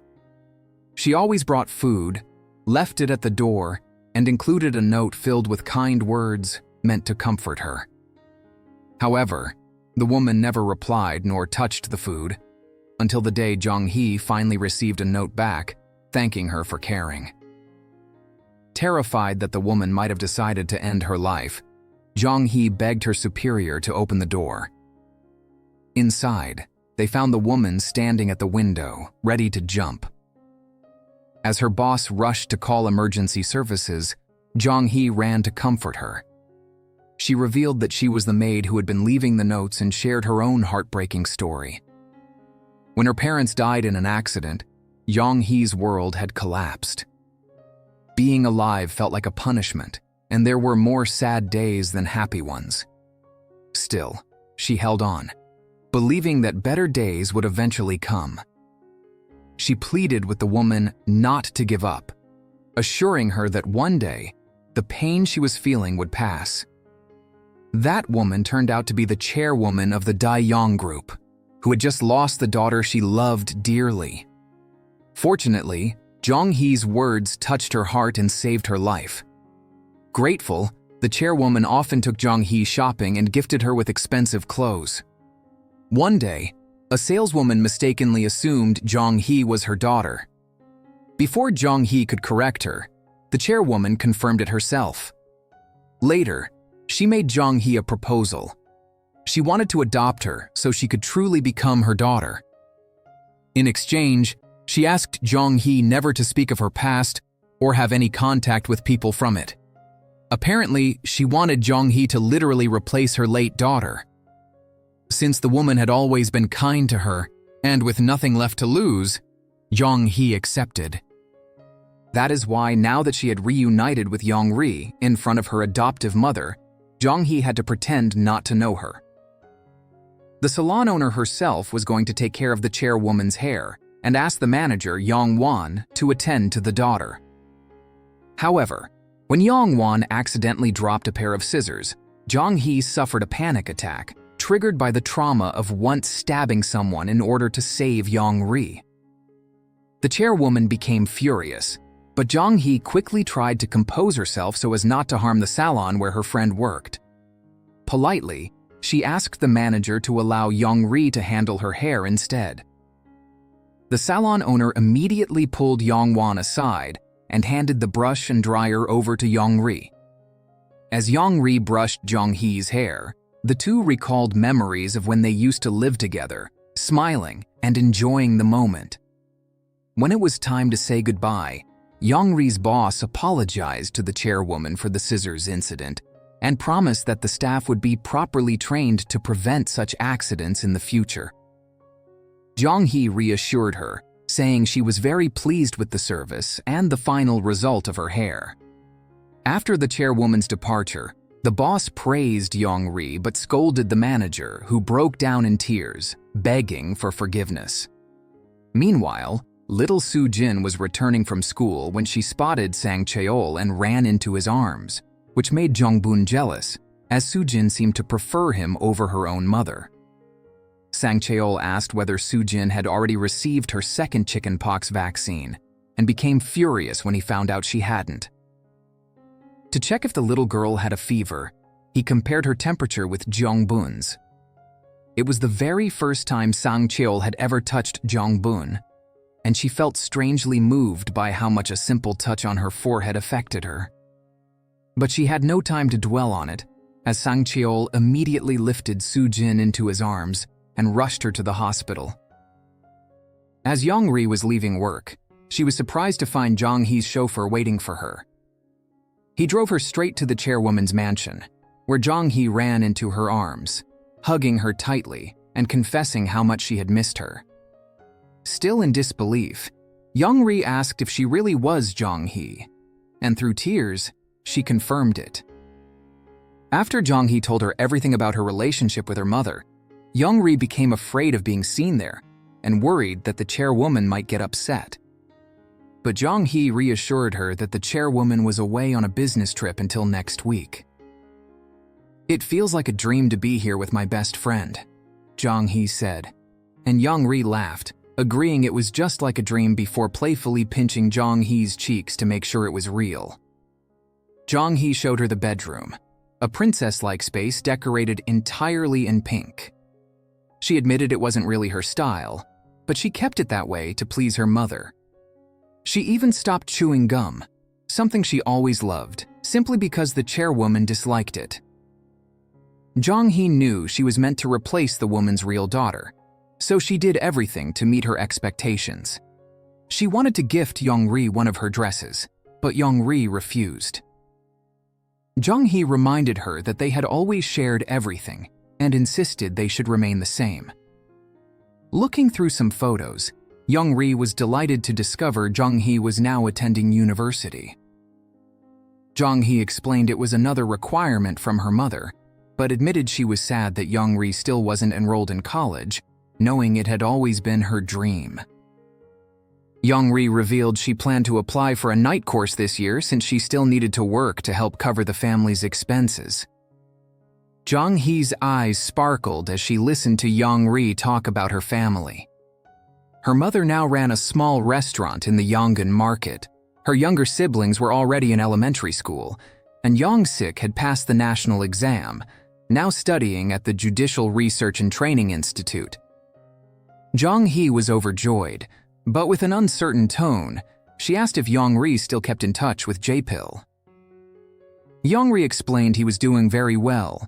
He had passed the medical entrance exam and was now a resident at the university hospital. Jong-Hi was stunned and moved, remembering the troublemaker who only thought about fighting and despised studying.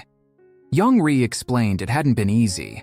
His family's department store went bankrupt, and his father fell ill, which pushed Jae-pil to dedicate himself even more to his studies. Even though he was still just a resident, he had already proven himself to be a skilled doctor.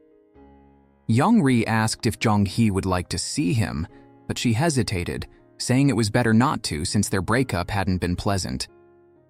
Jong-Ri tried to tell her that Jae-pil still cared about her and would want to see her, but Jong-Hi quickly changed the subject, offering her family's car to drive Jong-Ri home. She refused, and before parting, Jong-Hi handed her a diary that she used to write in whenever she wanted to talk to Jong-Ri, but couldn't be with her. Jong-Ri, who had missed her just as much, promised that this time she would hold on to her hand firmly and never let her run away again. On the bus ride home, Jong-Ri opened the diary Jong-Hi had given her. Page after page revealed everything Jong-Hi had lived through since their separation and how much she had missed her every single day. Young-ri grew even more emotional when she read the parts describing Jong-Hi's constant fear and nightmares, haunted by what she had done to that man in order to save her. A flashback revealed how, after that incident, Young-ri had secretly spent countless nights searching through company records in her boss's office until she uncovered his embezzlement scheme. He had been diverting funds and planning to pin the blame on one of the female bus attendants, keeping the money for himself. Young-ri threatened to expose him to headquarters and the police if he ever reported Jong-Hi, forcing him into silence. The next day, while helping Young-ri's mother peel bean sprouts, Jae-pil's stepmother tried to persuade her to join forces. She praised Young-ri for being sweet, intelligent, hard-working, and kind-hearted. A devoted daughter who helped her mother and cared for her siblings, even managing to win over Jae-pil's grumpy father. Jae-pil, meanwhile, was handsome, with a stable career and a bright future ahead. To everyone around them, they already seemed like a couple, though they still insisted they were just friends. The stepmother argued they were wasting time. They should get married already. Young-ri would make a wonderful wife, and Jae-pil would take good care of her and the family they built together. But Young-ri's mother gently disagreed, saying that marriage wasn't something they could force. It was a decision the two had to make for themselves. Still, Jae-pil's stepmother left excited, happy to at least have her friend's approval and eager to push the idea forward. She just needs to make the two of them realize the feelings they have for each other.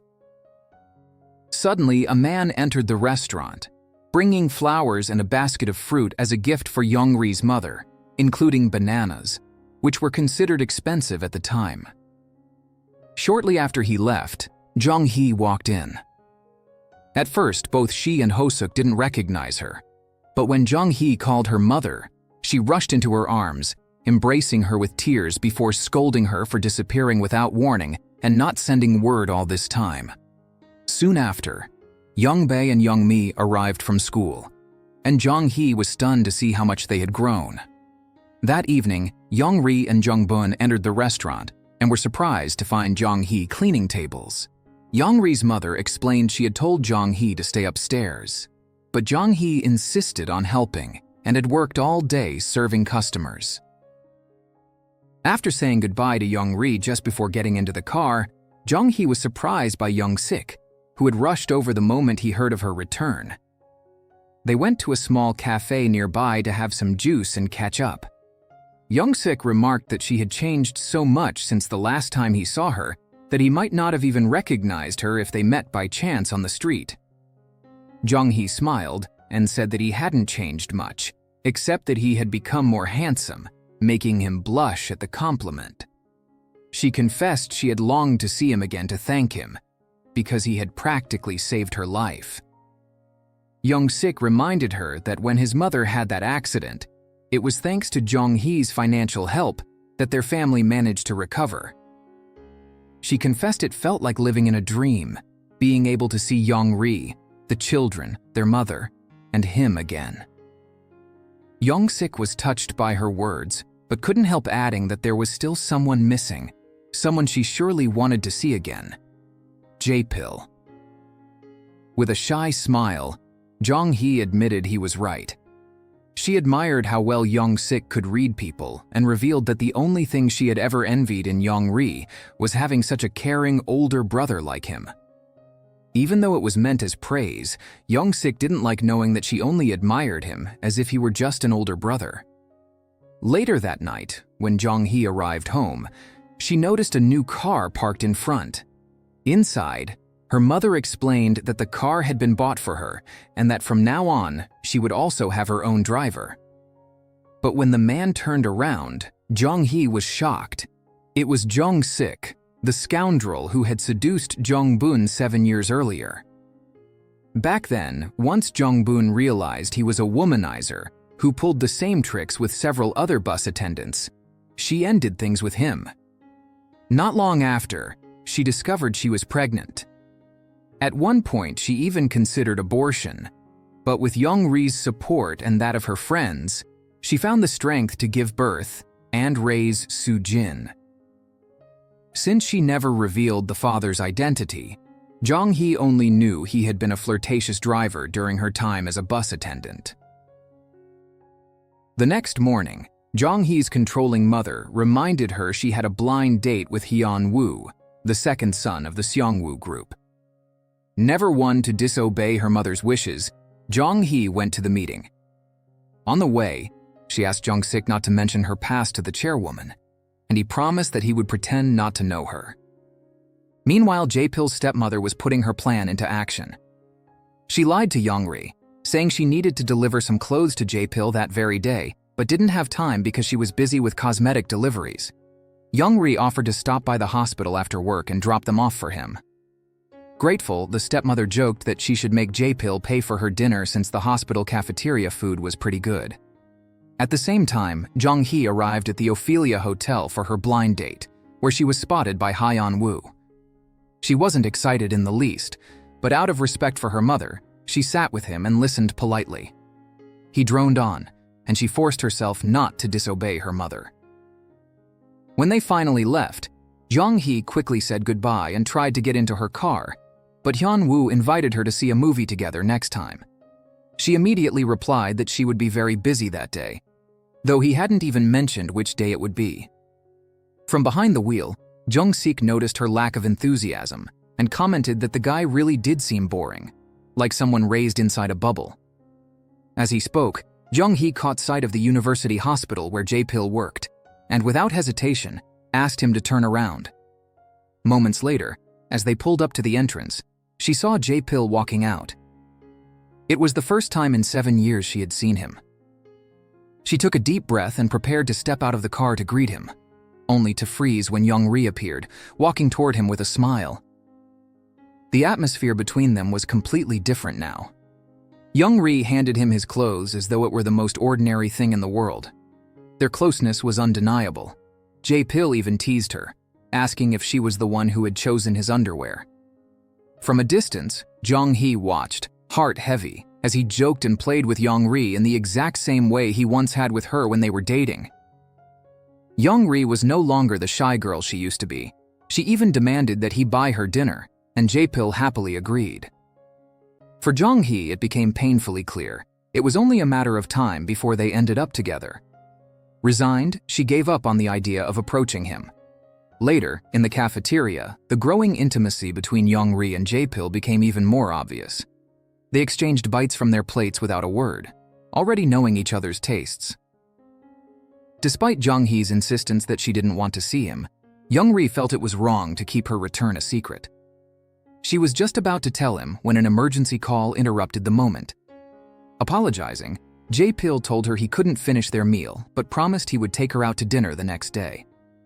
When Jong-hi returned home and stepped into the enormous yet empty mansion, she realized she had only been pretending to be happy during these past 7 years.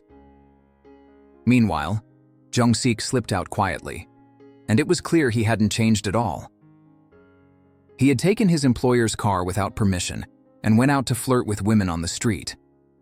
By chance, he spotted Jong-bun leaving the beauty salon where she worked with Jong-ri and approached her as if nothing had ever happened, greeting her like an old friend. He complimented her looks and threw out the same tired lines he had always used. Of course, Jong-bun immediately rejected him, telling him never to show up in front of her again. But Jong-sik followed her, curious to see where she lived, and watched as she walked into Jong-ri's mother's restaurant. While he tried to peek inside, Soo-jin appeared. Jong-bun rushed to pull her daughter away when she noticed them talking. Jong-sik overheard Soo-jin calling her mom and was shocked. Jong-bun warned him never to come near her again, and especially never to bother her daughter. He claimed he was just hungry and wanted to eat at the restaurant, but Jong-bun made it clear she would never serve him. Hearing the commotion, Sang-cheol appeared and saw her driving Jong-sik out. The next day, Jong-ri received a beautiful bouquet of flowers at work. Excited, Jong-bun immediately assumed it was from Jae-pil, but Jong-ri insisted he wasn't the type to send flowers. Right then, Jong-hyun appeared, confirming she was right. The flowers were from him. First the handsome doctor, then the daughter of the Daeong Group's chairwoman, and now this charming heir. Jong-Hi's colleagues looked on with envy, unable to understand how she attracted so many VIP clients. They whispered that if she kept this up, she would soon be promoted to manager. Jong-Hyun told Jong-Hi she seemed to finally be following his advice to seek happiness. She smiled more often now, spoke her mind more clearly, and carried herself with new confidence. But this also saddened him, because it meant she no longer needed him to look after her. Jong-Hi reassured him that she would still need his guidance and advice many times in the future. He invited her to dinner, but she explained she already had plans for the evening. Later that day, while practicing horseback riding, Jong-Hi was distracted by thoughts of Jong-Hi's growing closeness with Jae-pil. Lost in her emotions, she suffered an accident, falling off the horse and ending up in the hospital. When she awoke, a nurse was about to insert an IV. Terrified because of her trauma with sharp objects, Jong-Hi had a panic attack, calmed only by the sound of Jae-pil's voice. Seeing her again left him in shock, but before he could say anything, she tried to flee the hospital. In a scene eerily reminiscent of the day she broke up with him, Jae-pil caught her by the arm and ordered her to return.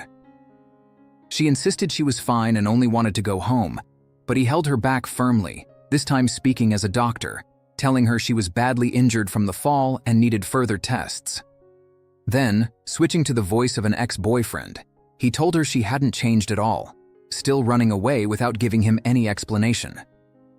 At that exact moment, Jong-Hi arrived at the hospital to meet Jae-pil for dinner, accompanied by Jong-Hyun, who had given her a ride. Now all four stood together, tension, jealousy, and unspoken questions weighing heavily in the air. Jong-Hi is so shocked to see them together that she even begins to sob.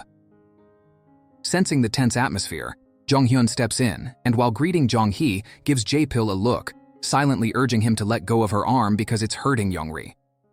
After everything is explained, Jong-Hi tries to convince Jong-Hi to undergo the medical tests, while Jong-Hi is more worried about stopping her hiccups. At that moment, Jong-Hyun and Jae-pil return. Jong-Hyun offers Jong-Hi a drink, but she chooses the one Jae-pil brought. He knows her favorite flavor, and she knows he doesn't usually ask for help. Jong-Hyun and Jong-Hi watch silently, realizing just how deeply connected the two are. Jong-Hi's mother arrives in a panic and hugs her daughter. Her exaggerated concern is somewhat embarrassing in front of everyone, but at least it convinces Jong-Hi to take the tests Jae-pil requested. As Jae-pil walks her to the bus stop, Jong-Hi explains that she had only recently reunited with Jong-Hi and was planning to tell him the night they had dinner together, but they were interrupted. Jae-pil tells her she doesn't need to explain. She asks if he was very shocked, and he says that's just like Jong-Hi, vanishing like the wind and reappearing out of nowhere, right in front of him.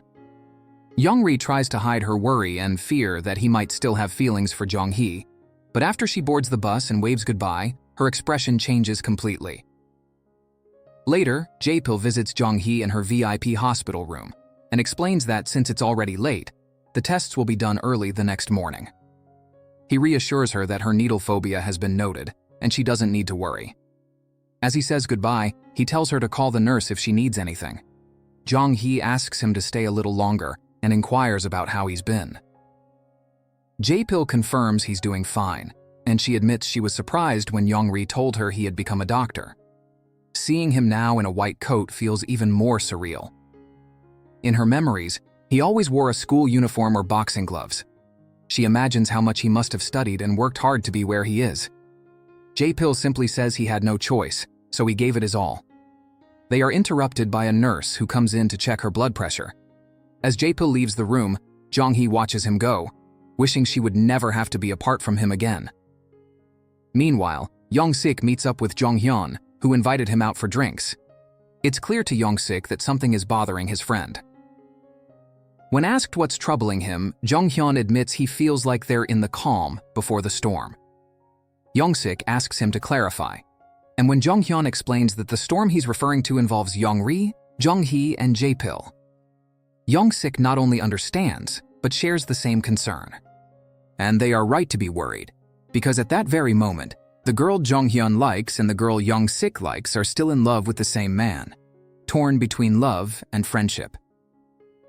The next morning, Jong-Hi barely touches her food and asks the nurse to give it to another patient because she has no appetite. Jae-pil sees the nurse walking out, concerned that Jong-Hi isn't eating properly, which worries him. During his meal break, he prepares a lunchbox and brings it to her. He tells her he knows she didn't eat breakfast and urges her to eat now, or else the test results might be inaccurate. Jong-Hi says she'll eat, but only if he stays with her until she finishes. They sit outside the room, and Jae-pil finds it amusing that she still eats the same way she used to. She explains that she has to eat properly and formally in front of her mother, but she doesn't enjoy it. With Jae-pil, however, she feels comfortable enough to be herself. Jong-Hi also reveals that the first time they ate together, she was extremely nervous because he took her to a Western restaurant and she didn't know how to use cutlery yet. Jae-pil is genuinely surprised, saying he thought she seemed so confident that day.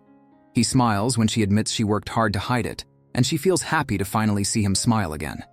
Jae-pil tells her she hasn't changed a bit. She still speaks her mind without any filter. Jong-Hi finds that strange. Everyone else says she's changed a lot, but he's the only one who still sees her the same way. Since they're having an honest conversation, Jae-pil asks her to explain why she suddenly broke up with him, saying she never wanted to see him again. Yet, when he returned to Vivaldi a few days later, he found a note with his name written by her on the same table where they used to sit together. He shares that he ran to find her, but when he arrived, he only found Young-ri, who told him Jong-Hi had already left. Jong-Hi simply says she didn't know what she wanted at the time. She was young and unstable. But there's something she's curious about. She asks what kind of relationship he has with Young-ri. Jae-pil replies that they're very close, calling her a friend he can't live without anymore. Jong-Hi smiles upon hearing the word friend, which leaves Jae-pil puzzled. At night, Young-ri is caught by surprise when Jong-Hi shows up after work, and even more surprised to see she didn't come alone. Somehow Jong-Hi managed to drag Jae-pil along so the three of them could hang out just like old times. They first go out to eat tteokbokki, but Jong-Hi notices that Jae-pil isn't eating. Young-ri reveals that he's never liked spicy food, but used to pretend otherwise back when they went out, not wanting to hurt his masculine pride. Even as an adult, he insists on not showing weakness and claims he can eat anything. Jong-Hi teases him, but Young-ri tells him he doesn't have to eat. Still proud as ever, he starts devouring the spicy food. Even with tears welling up in his eyes, he tries to keep his composure and hide how much it burns. Young-ri becomes worried, while Jong-Hi just laughs, finding him adorable, until Jae-pil finally gives in and desperately gulps down some water. Meanwhile, Jong-sik, still curious about Jong-bun's daughter, returns to Young-ri's mom's restaurant to see her again. When Jong-bun spots them together, she becomes furious and kicks him out once more. But this time, he demands an explanation. Seeing her cornered, Sang Cheol shows up and steps between them. When Jong-sik asks who he thinks he is to interfere, Sang Cheol replies that he's Jong-bun's boyfriend. Later, Jong-bun asks why he said that, and Sang Cheol explains that he already figured it out. Jong-sik is Soo-jin's father, but Jong-bun doesn't want him around. So, he'll continue pretending to be her boyfriend until Jong-sik finally backs off. Back to the main story. The three walk the streets together, with the girls laughing non-stop and teasing Jae-pil. He says if his embarrassment brings them joy, he gladly accepts being their punching bag. To win back a bit of his wounded pride, he declares he'll get the highest score on the punching machine. Young-ri reminds him he hasn't trained in years and warns him not to overdo it, or he might get hurt. And sure enough, he trips and nearly dies of embarrassment as the girls burst into laughter once again. To make matters worse, his score is incredibly low, even lower than Young-ri's soft punch. The next day, Jong-Hi takes Young-ri shopping and gifts her some sexy lingerie for them to wear in secret. Later, when they go to the beauty salon, she asks Young-ri if she's wearing their little secret. Young-ri confirms she is. Just as Jong-Hi is about to reveal hers too, the salon manager shows up, sucking up to her and ruining the fun between the friends. That night, they head up to the rooftop and join Young-ri's mom and their friends for a cozy family dinner. Sang Cheol continues to be sweet and attentive to Jong-bun, and she's clearly starting to be affected by his kindness. Soon after, Jae-pil also joins them at the table. He came straight from work and is starving. With everyone gathered together, they raise a toast to the joy and unity of this makeshift family. The one who isn't happy at all is Jong-Hi's obsessive mother, who even went as far as hiring a private detective to investigate her daughter. Meanwhile, at the hospital, Jae-pil's father feels proud as he overhears two nurses praising Jae-pil. They mention feeling safer when he's around, as the other residents tend to be quite careless. However, they also express sympathy for him, saying that despite being such a great guy, his father constantly criticizes him and lashes out without warning. It's already tough being the most in-demand resident in the hospital, always called to emergencies, and having to deal with a difficult father who only embarrasses him makes it even worse. Gi-bok feels even more ashamed when he finds out that his son had to beg for the hospital to let him stay, afraid he might suffer another stroke alone at home. After dinner, Jong-Hi arrives home only to be harshly scolded by her mother, who discovered she's been visiting a small restaurant owned by the mother of her friend from her days as a bus attendant. Jong-Hi tries to apologize, but when her mother reminds her of their agreement, that she should forget the past and never see those despicable people again, Jong-Hi firmly states that the people her mother calls despicable, she calls family. They're the most precious people in her life. The so-called unconditional love her mother claims to give her is actually suffocating and oppressive. Enraged, the woman throws a thorny bouquet of flowers at her, cutting Jong-Hi's face. Jong-Hi says nothing more. She simply leaves the house and walks alone in the rain. At the same time, Young-ri is cutting Jong-hyun's hair. He once again tries to ask her out for dinner, but she tells him she's scheduled to cut Jae-pil's father's hair at the hospital tonight. Concerned about the heavy rain, Jae-pil heads outside to pick up Young-ri with an umbrella, but instead, he finds Jong-Hi. He shields her from the rain and gently asks what's wrong. Jong-Hi hadn't even realized she instinctively walked there. The moment she saw him, she wrapped her arms around him tightly. Jong-hyun soon arrives with Young-ri, but when he sees Jong-Hi hugging Jae-pil, and knowing how much this would hurt Young-ri, he quickly pulls her away to shield her from the pain. He reminds her that he's already given her 2 rides, and she's always refused to have dinner with him. So this time he insists she at least joins him for a cup of coffee, and he ushers her into the car. Before getting in, he glares at Jae-pil with fury in his eyes, convinced that he's toying with the hearts of both girls. Inside the hospital, Jae-pil hands Jong-Hi a hot coffee to warm her up. She admits she acted impulsively by leaving home like that and apologizes for worrying him. Jae-pil, already used to her impulsiveness, smiles and says that's part of her charm. Jong-Hi tells him she thinks he's amazing and that she always feels better when she's with him. She grew up without parents and in poverty, so she thought becoming the daughter of a wealthy woman would finally make her happy. But it didn't. Nothing in this world comes for free, and the price she's paying to live this way is far too high. She also confesses that she's always been jealous of Young-ri, because Young-ri has family and friends who love her. Her smile is beautiful and contagious, and her light shines so brightly that Jong-Hi once wished she could be her and live her life. Jae-pil agrees that Young-ri's light is indeed wonderful. She's smart, caring, and even developed a surprisingly good sense of humor lately. Being with her is both comforting and fun. But he adds that everyone has their own light, and he's seen Jong-Hi's up close. He believes she'll find it again and shine just as brightly as before. While he steps out to get some ointment for her, Young-ri, who's been cutting Gi-bok's hair, keeps glancing at the door, hoping Jae-pil will show up. When he doesn't, she finishes up and decides to find him before leaving. That's when she sees him applying ointment to Jong-Hi's face. Watching them so close together stirs feelings she doesn't like, but she takes a deep breath and approaches, asking if Jong-Hi is okay. Jong-Hi simply says she wanted to feel the rain but slipped and got hurt. Since Jae-pil already scolded her, she hopes Young-ri will just comfort her now. Young-ri sits beside her and helps dry her hair.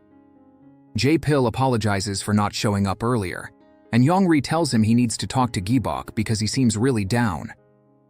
Seeing the two of them talking so naturally about Jae-pil's father makes Jong-Hi feel a little out of place. They escort her to a taxi and say goodbye.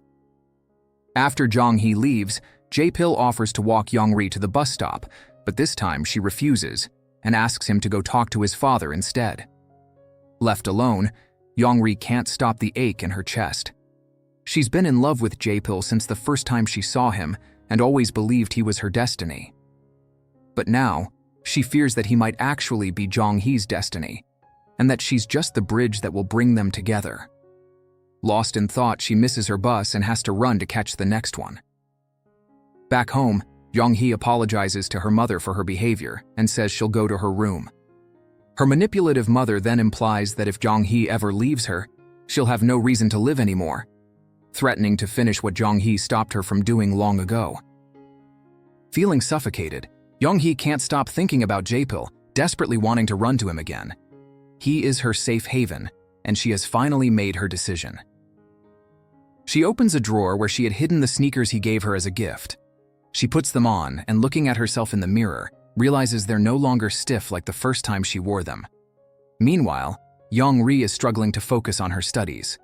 She also opens a drawer where she finds the towel Jae-pil gave her the day he saved her. The next day, Jae-pil has his own family matters to deal with. His father, feeling like a burden but unable to express himself properly, simply says he's going back home because he can't stand staying in the hospital room any longer. This frustrates Jae-pil, who's fed up with his father's stubbornness. Jong-Hi heads to the beauty salon to see Jong-Ri, but along the way, Jong-sik mentions an accident involving her former boss that happened the day she left. That's when she discovers the man she injured while protecting Jong-Ri ended up with a disabled arm and lost his job. Now, he survives by doing odd jobs, and if in the past she was hunted by a violent brother, in the present it seems she's gained a new fan who despises her deeply. At the beauty salon, Jong-Hi makes up a story about needing a hairstylist for an event, just as an excuse to get Jong-Ri to come with her. Back at Jae-pil's house, his stepmother arrives and is surprised to see Gi-bok back. She asks if he was discharged, but Jae-pil explains that it was just his stubbornness. She worries that if he has another stroke while home alone, it could be fatal. Gi-bok, ever grumpy and ignorant, starts spewing harsh words at her, which enrages Jae-pil. He finally snaps, telling his father how his arrogance hurts everyone around him, and reveals the true reason he learned boxing. A promise he made to himself as a child, to grow strong enough to never let his father mistreat a woman the way he used to treat his mother. The argument only settles down when Siri returns home, forcing them to change the subject. Meanwhile, Jong-Hi takes Jong-Ri to her old school. They reminisce about the good times they shared there and wonder why they were always smiling, even without a reason. Jong-Ri notices that Jong-Hi is chewing gum again, and Jong-Hi explains she won't follow her mother's rules anymore. She's going to find her own light again. Jong-Hi says she's starting to feel truly happy once more. Now, when her mother yells at her, she no longer feels alone like before. She shows Jong-Ri the sneakers Jae-pil gave her back when they were dating, saying she wore them the day she had to run away. She left everything behind, but was glad she took them, as they were the most precious thing she had. As Jong-Ri listens, she realizes what Jong-hyun once said was true. She had been living in the calm before the storm, and now, the storm had arrived. Jong-Hi reveals that Jae-pil was her first love. She thought it would feel different seeing him again, but her feelings haven't changed. She's decided to get back together with him, and asks Jong-Ri to help her like she used to. But Jong-Ri isn't the same person she was back then. This time she tells the truth. Jae-pil is her first love too, and still is to this day. So she can't help her because she wants to fight for her own feelings. Confident that Jae-pil still loves her, Jong-Hi says it's okay. It will be a fair battle, one that will be decided by Jae-pil's heart. Even after their heartfelt conversation, their friendship remains unchanged. As they were saying goodbye, they are informed that Jae-pil's father has gone missing. Jong-Ri is about to rush over, but Jong-Hi pulls her so they can go together by taxi. Upon arriving at Jae-pil's house, Jong-Ri hurries to comfort him and his family. From a distance, Jong-Hi notices how close they all are and feels even more out of place among them. When Jong-Ri returns to call Jong-Hi, she is already gone. Just as Jong-Ri sees Jong-hyun as a good advisor, Jong-Hi always turns to Young-Sik when she needs answers. After blowing off some steam by practicing baseball, she sits beside him and says she feels refreshed after drinking that cold beverage. However, words don't fool Young-Sik. He can tell something is bothering her. Jong-Hi is startled by how easily he reads her. He says it's easy when you're paying attention, and nearly chokes in embarrassment when she asks if that means he's always paying attention to her. Jong-Hi confesses that what's tormenting her is this feeling of disconnection, like everyone else has moved forward, while she's the only one left behind. She wants to help, be part of it, and follow them, but she just can't seem to catch up. Young-Sik understands exactly what she means and advises her to be honest with her heart, to be truthful about her own feelings, while respecting the feelings of others and accepting things as they truly are. Jong-Hi then asks if he would take Young-Ri's side if they ever fought one day, and Young-Sik confirms that he would, since she's his sister, but he hopes they never fight because he wants to be by Jong-Hi's side too.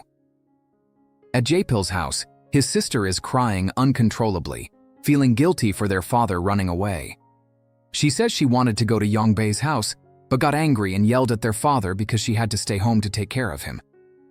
Thankfully, Young-Bae is there to comfort her, just like their mother and Young-Ri are comforting Jae-Pil and his stepmother. Jae-Pil also feels guilty for giving in to his father's pressure to return home. Young-Ri reveals that the old man had been feeling unwell for days after overhearing some nurses saying he was an embarrassment and was hindering Jae-Pil's performance at the hospital. He didn't want to embarrass his son anymore, so he decided to leave. Jae-Pil becomes even angrier, saying his father never cared about him and is now using this as an excuse. That's when his stepmother decides to reveal the whole truth. Jae-Pil's parents were forced into a loveless marriage by their own families. His mother sank into alcoholism and depression. Gi-bok did everything he could to save her, dragging her to treatment, but couldn't prevent the worst. He was always strict with Jae-Pil because he wanted him to study, succeed, and become independent, so that one day he could protect his own family. He always loved and was proud of Jae-Pil, but he just didn't know how to show it. After hearing the truth, Jae-Pil and Young-Ri rush to the cemetery where Jae-Pil's mother is buried, and they find his father there. Jae-Pil yells at him for running away and leaving him so worried, but also asks for forgiveness. He admits that he was young, foolish, and rebellious. He focused so much on his anger that he failed to see the pain his father was hiding all along, and ended up hating him for years, even while he was actually protecting him.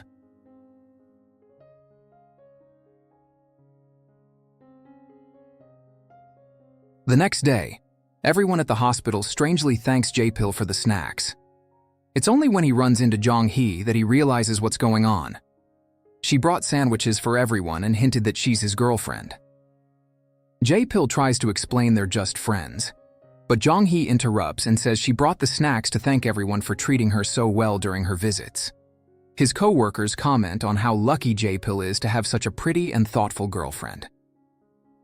While Jong-Hi enjoys teasing him, her mother receives more information from the private investigator and finds out that Jong-Hi's best friend is Young-Ri, the same woman who works at Julie Beauty Salon, where Jong-Hi is a regular client. She goes to Julie and specifically asks to be seen by Young-Ri, claiming that her daughter praises her so much. But it's all part of a scheme to get Young-Ri fired. She deliberately burns herself with the flat iron and blames her daughter's friend. Young-Ri tries to explain, but the woman demands her dismissal. Not wanting to lose a VIP client, the salon manager fires Young-Ri on the spot. One of Jae-Pil's friends overhears everything and rushes to tell him that his other girlfriend just got fired. Meanwhile, Jong-Hyun arrives at Julie just in time to see Young-Ri leaving with her belongings and finds out what happened. He tells her he knows of a job opening that would be perfect for her and takes her there by car, just before Jae-Pil shows up and finds she's no longer there. Jong-Hyun brings her to his office and tells her she can start next week. He's offering her the position of his secretary. Young-Ri is grateful but says she would feel like a fraud getting a job this way, so she politely declines. She thanks him for being such a good friend, which leaves Jong-Hyun visibly uncomfortable being placed in the friend zone again. He then takes her out for lunch, and Young-Ri says that the woman who gets to marry him will be very lucky because she's sure he'll be a wonderful husband. Tired of being seen only as a friend, Jong-Hyun tells her she could be that lucky woman. She thinks he's joking, until his mother suddenly shows up. When Young-ri introduces herself only as the sister of Jong-Hyun's best friend, he cuts her off and tells his mother that this is the woman he loves. Even if it's still one-sided, he wants to introduce her with the importance she holds in his life. He apologizes to Young-ri for being impulsive, but confesses that he has been hiding these feelings for years and couldn't hold them in anymore.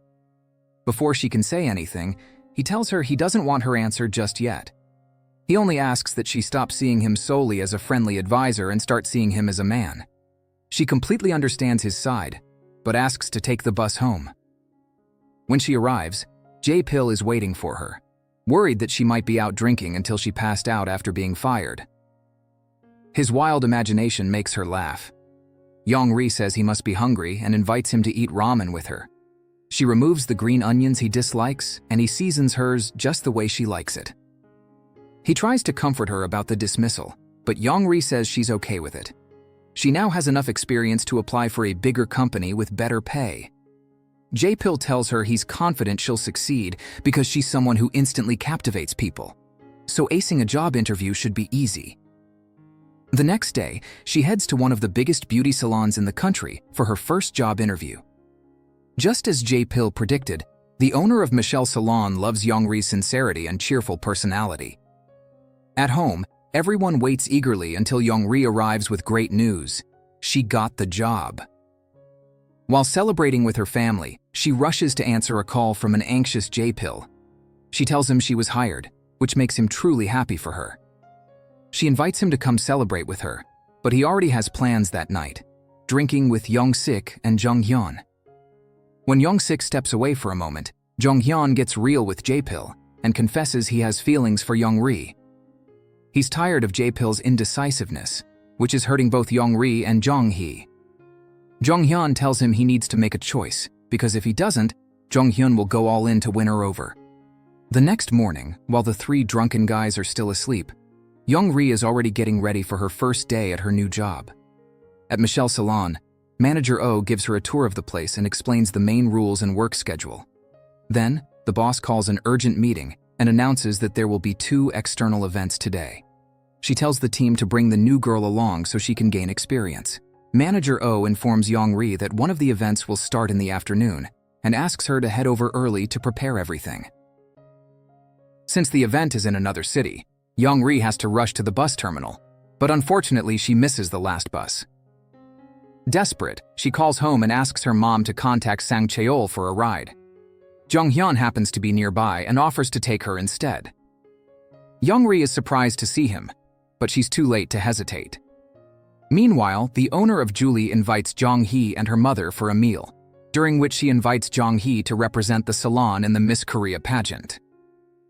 Jong-Hi is thrilled, as it has always been her dream, but her mother shuts it down, saying she needs to focus on her studies to inherit the family business. Jong-Hi leaves the room, but overhears her mother asking if Young-ri has already been fired. She confronts her mother about forcing Young-ri's dismissal just for being her friend, and the woman shamelessly confirms it, even threatening her not to see Young-ri again. Jong-Hi says she's had enough of this toxic and suffocating mother-daughter relationship. Back at the event venue, Young-ri barely has time to thank Jong-hyun as she rushes in, nearly late. Luckily, she manages to set everything up just before the director arrives. However, the model selected for the seminar had dyed her hair a week ago, leaving it dry and damaged. She's immediately dismissed. With less than an hour before the seminar starts, the director notices Young-ri's attractive appearance and healthy, well-maintained hair. After assessing her, she instructs her to sit in the chair. Young-ri will now be the model representing Michelle Beauty Salon. Once styled, the director is even more convinced she made the right choice. Meanwhile, Jae-pil gets into a taxi on his way home, and the driver turns on the radio. Young-ri, who always listened to this particular station where anonymous love confessions are shared, had sent in her own story the day she saw Jae-pil with Jong-Hi. That very story begins to play now, while Jae-pil is in the cab. It's the tale of a giant who saved a young bus attendant from a passenger who tried to assault her to avoid paying the fare. That's when she fell in love at first sight. But when fate brought them together again, his eyes were on her best friend instead. Even so, she couldn't deny the connection, because he was her first love. And even now, the giant remains by her side, unaware of what she feels for him. Jae-pil immediately tells the taxi driver to change the route and head to Dongcheon. On the way, he reflects on the memories they've shared over the past 7 years, the moments that made him fall for her. He realizes she's always been by his side, and how hard it must have been to love him silently for so long.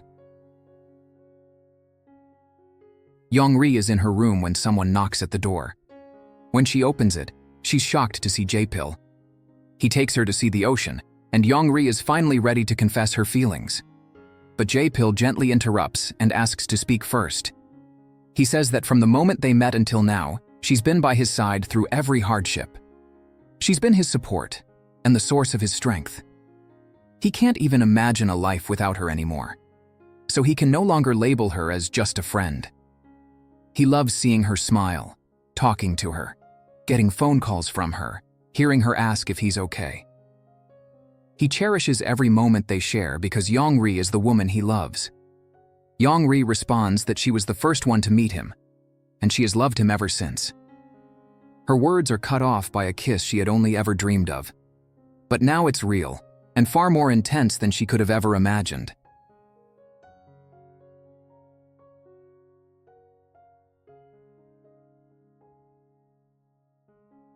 The scene was beautiful and the kiss was wonderful.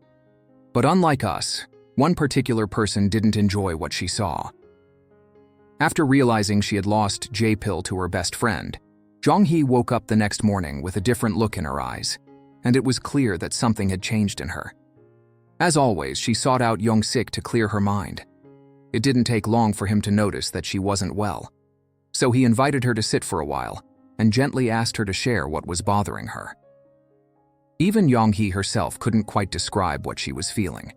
She said it was a whirlwind of emotions: disappointment, greed, love, and jealousy. She never knew it was possible to love and resent the same person at the same time. After hearing Young-sik's comforting and hopeful words, Jong-Hi seemed to return to her usual self. However, when he mentioned that Jong-Hi would be competing in Miss Korea, representing the Michelle Beauty Salon, one emotion completely took over her: envy. When the salon director asked Jong-Hi to represent them at Miss Korea, she initially declined, feeling she wasn't good enough. But the director explained that in her 20 years of experience, she had never seen a girl as naturally beautiful as Jong-Hi. Moreover, if Jong-Hi wins Miss Korea, she'll receive a scholarship worth 15 million won and finally fulfill her dream of going to college. With Jae-pil's unconditional support, saying she was already a beauty queen in his eyes, Jong-Hi found the courage to tell her mother. The problem is, if she qualifies for the final round, she'll need to undergo a month of training. During that time, she won't earn any income and won't be able to help with the household expenses. With tears in her eyes, her mother confessed that the words she said most to Jong-Hi while raising her were no and do it later. If Jong-Hi had been able to focus solely on her studies instead of helping feed a family of 5, she would already be a college graduate by now. So, for the first time, she told her daughter to go ahead. She would support her the right way this time. Whether she wins or not doesn't matter. What matters most is that Jong-Hi starts fighting for her own dreams from now on.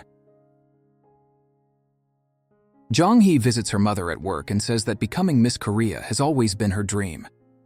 She begs her mother to let her enter the competition. Mi-suk agrees, but only on the condition that her daughter wins, since the country will see her as the daughter of the chairwoman of the Daeong group. On the day of registration, Jong-Hi is surprised to discover that she'll be competing against Jong-Hi, while her former boss is left speechless after losing such a gem to her main rival. When they're alone, Jong-Hi tries to tell Jong-Hi that she's dating Jae-pil, but Jong-Hi says she's not surprised. What truly caught her off guard was seeing Jong-Hi enter the Miss Korea pageant. Jong-Hi explains that she wouldn't have joined if she'd known her friend would be participating, and reveals that she only entered for a chance at the scholarship. Jong-Hi says it's fine, and even admits that she's more excited to compete now, but makes it clear that this time she intends to win. Jong-Hi seems born for this. Her posture is strong, with excellent core control and perfect balance, while Jong-Ri is clumsy and shy. Still, as always, Jong-Ri gives it her all, and with a lot of effort and training, she manages to win first place at Miss Seoul. Jong-Hi comes in second, and both qualify for the national competition. Jong-Ri's family and friends make a banner to celebrate her victory, and even Jong-Hyun shows up. But when they find out she has to spend the day handling paperwork with the director, he invites everyone to celebrate without her. This time, somewhere else, all expenses covered by him. Jae-pil has to work the night shift at the hospital, so he also misses the celebration. Still, he's overjoyed when Jong-Ri runs to see him the moment she's free. She brings him some snacks, but refuses to eat any herself so she won't gain weight.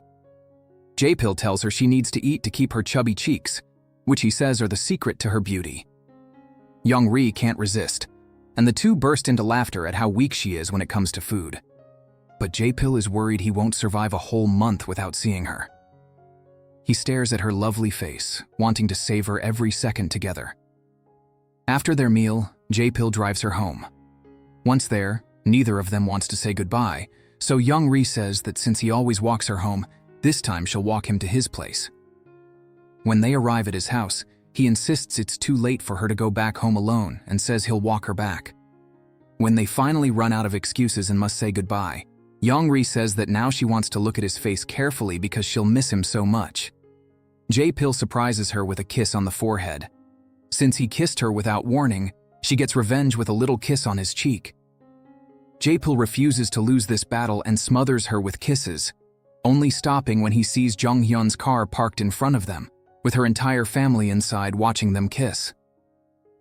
While Jong-Ri packs her bags, her friends go wild with curiosity, bombarding her with questions about how, when, and where the relationship began. They nearly pass out from excitement when she tells them how their first kiss happened.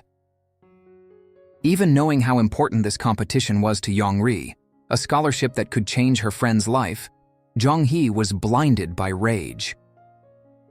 Determined to win at any cost, she even took the initiative to become the group leader, a role that would normally go to the first-place winner from Seoul, in this case Jong-Ri. Although they were assigned to the same room, Jong-Hi left Jong-Ri alone, choosing instead to go around flattering the other contestants in hopes of winning the Friendship Award, which grants bonus points in the competition. During rehearsal for the dance routine to be performed at the Miss Korea pre-show, Jong-Hi noticed Jong-Ri struggling, and, rather than helping her, she suggested even more difficult choreography to throw her off. As always, Jong-Ri pushed herself and stayed behind after group rehearsals to practice on her own. Jong-Hi saw her struggling to get the steps right, and even when Jong-Ri noticed she was being watched, Jong-Hi chose to ignore her instead of offering help.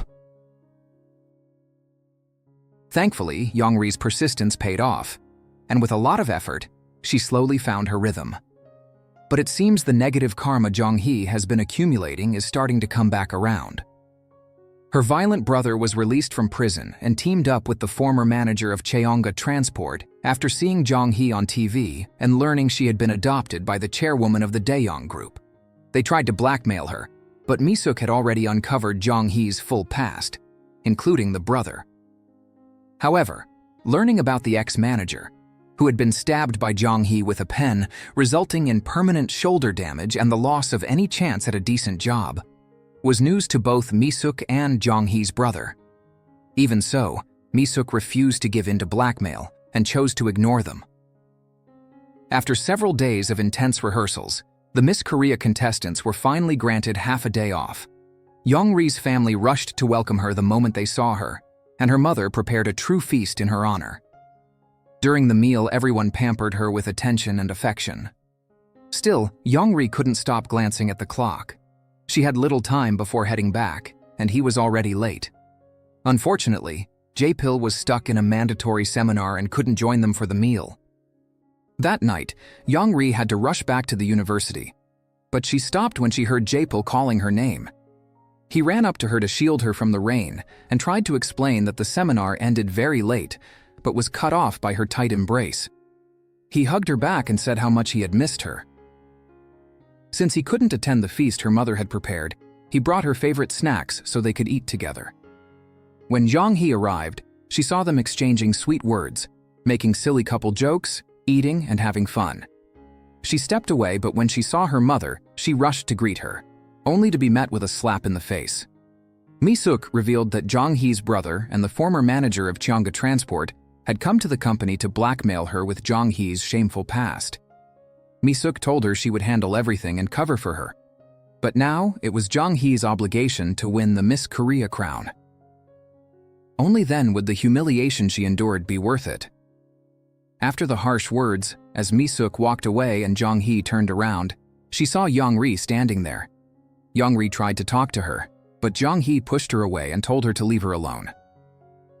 Young-ri refused and asked why she kept living with a woman who only loved her when it was convenient, someone who hit her when things didn't go as planned. The Jong-Hi she knew would never accept living like that. She pleaded with her to get away from that woman for her own good. Having money doesn't mean having happiness, and she didn't deserve to suffer like this. Jong-Hi finally let everything out and said that Young-ri was to blame for the life she was living now.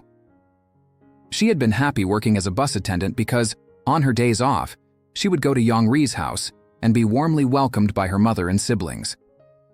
At Cheonga Transport, she had fun with Young-ri's friends.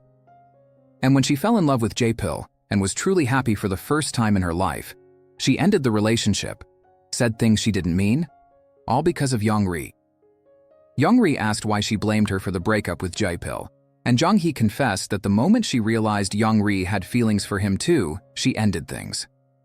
But now, she regretted that decision. If she could go back in time, she would have turned a blind eye and stayed with him. Young-ri already had a mother, siblings, and true friends who loved her. But Jong-Hi had no one. 7 years later, Young-ri still has her family and friends, and now she's even dating Jae-pil, while Jong-Hi has no one who loves her and no accomplishments to be proud of. She has nothing. Meanwhile, seeking revenge, the former manager tried to expose the crime Jong-Hi committed against him in the past, but he quickly realized he had been ignored, thanks to Mi-suk's power and influence. On the day of the Miss Korea pre-show, the contestants were informed that the event's main sponsor had come to personally support them. As the girls stood to greet him, Young-ri and Jong-Hi were stunned. It was the new CEO of Hwashin Electronics, Jong-hyun. He explained to Young-ri that his father had signed the sponsorship contract before he took over the company. But he reassured her, saying he declined the role of judge because he knew she hated injustice, and he wouldn't be able to put his feelings aside when voting. Jong-hyun said he no longer needed an answer from her, as he already knew and accepted returning to being her trusted advisor. He wouldn't be a judge, but he wanted her to know that he'd be there, cheering her on. He hugged her and said that from now on she was back to being his ugly little friend.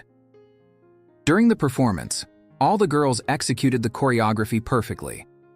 Young-ri and Jong-Hi even exchanged smiles and seemed to genuinely enjoy themselves while dancing. Everything went flawlessly, and the hosts invited all viewers to watch the Miss Korea broadcast taking place the next day. After saying their goodbyes, and as the lights and cameras went off, someone called out to Jong-Hi from the shadows. It was the former Cheonga Transport manager, still seeking revenge.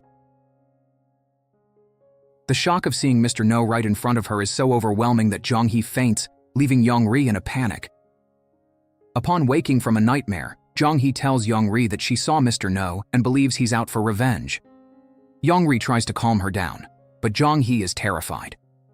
When her mother arrives and finds out what happened, she tells Jong-Hi that her only concern should be winning Miss Korea as young Mi-suk's daughter. She'll take care of Mr. No once and for all. In truth, Mr. No was only seeking financial compensation to improve his life, but Mi-suk chose a different path. She hired 2 hitmen who kidnapped him, forced him to drink a large amount of alcohol, and threw him into a river to make it look like an accident. However, Mr. No survived, and now he's completely unhinged. After nearly killing Jong-Hi's brother, he grabs a knife and vows to make Jong-Hi pay in the same way. Despite always mistreating his sister, her brother never wished her dead. He runs off to warn her but gets hit by a car while chasing the bus. Meanwhile, everyone eagerly awaits Young-ri's appearance at the event. unaware that Mr. No has infiltrated the security team. Jae-pil, who is getting ready to go support Jong-Ri, gets stuck at the hospital after receiving an emergency call about a car accident victim. His colleagues encourage him to leave and cheer for his girlfriend, promising to handle the situation. However, when he realizes the victim is Jong-Hi's brother, Jae-pil decides to treat him personally. Upon waking up, the brother recognizes Jae-pil and warns him that Jong-Hi is in danger. After learning about Mr. No's plan for the event, Jae-pil rushes to the venue. Meanwhile, the crowd is mesmerized by the beauty of both Jong-Ri and Jong-Hi. Along with the other contestants, they take part in the opening segment of the Miss Korea pageant and charm the audience. Jae-pil arrives at the venue, but since the broadcast has already started, he's denied entry through the main door. He tries to explain, but no one listens, and he's forced to find another way in through the back. Meanwhile, Jong-Hi and Jong-Ri are announced as part of the top 10 finalists, getting closer to winning the crown. The host asks Jong-Hi what the word memory means to her. She responds that living in the past is like chasing a bus that has already left. No matter how much you run after it, you'll never catch up. That's why she now chooses to focus only on the present, while hoping for a better future. When Jong-Ri is asked the same question, she says that her most treasured memories are from when she worked as a bus attendant, because that's when she met the most special friend of her life. Asked about Jong-Hi's answer, Jong-Ri agrees that you can't catch a bus that has already left. But if you wait patiently at the starting point, it will eventually return to pick you up. Through this metaphor, Jong-Hi realizes she no longer needs to feel so out of place. People still want her around, and soon they'll create new memories together. The third place winner is announced, leaving only Jong-Hi and Jong-Ri in the final round. When Jong-Hi is crowned Miss Korea 1989, no one is happier for her than Jong-Ri, especially because she knows how deeply Jong-Hi has always dreamed of this moment. Seeing her friend achieve it fills her with pride and emotion. Unfortunately, Jong-Hi's heartfelt speech is suddenly interrupted by Mr. No, who storms the stage seeking revenge. Just before he can carry out his plan, Jong-Ri steps in front of Jong-Hi and is struck in her place. Jong-Hyun rushes to the stage and manages to subdue the attacker before he can hurt Jong-Hi as well.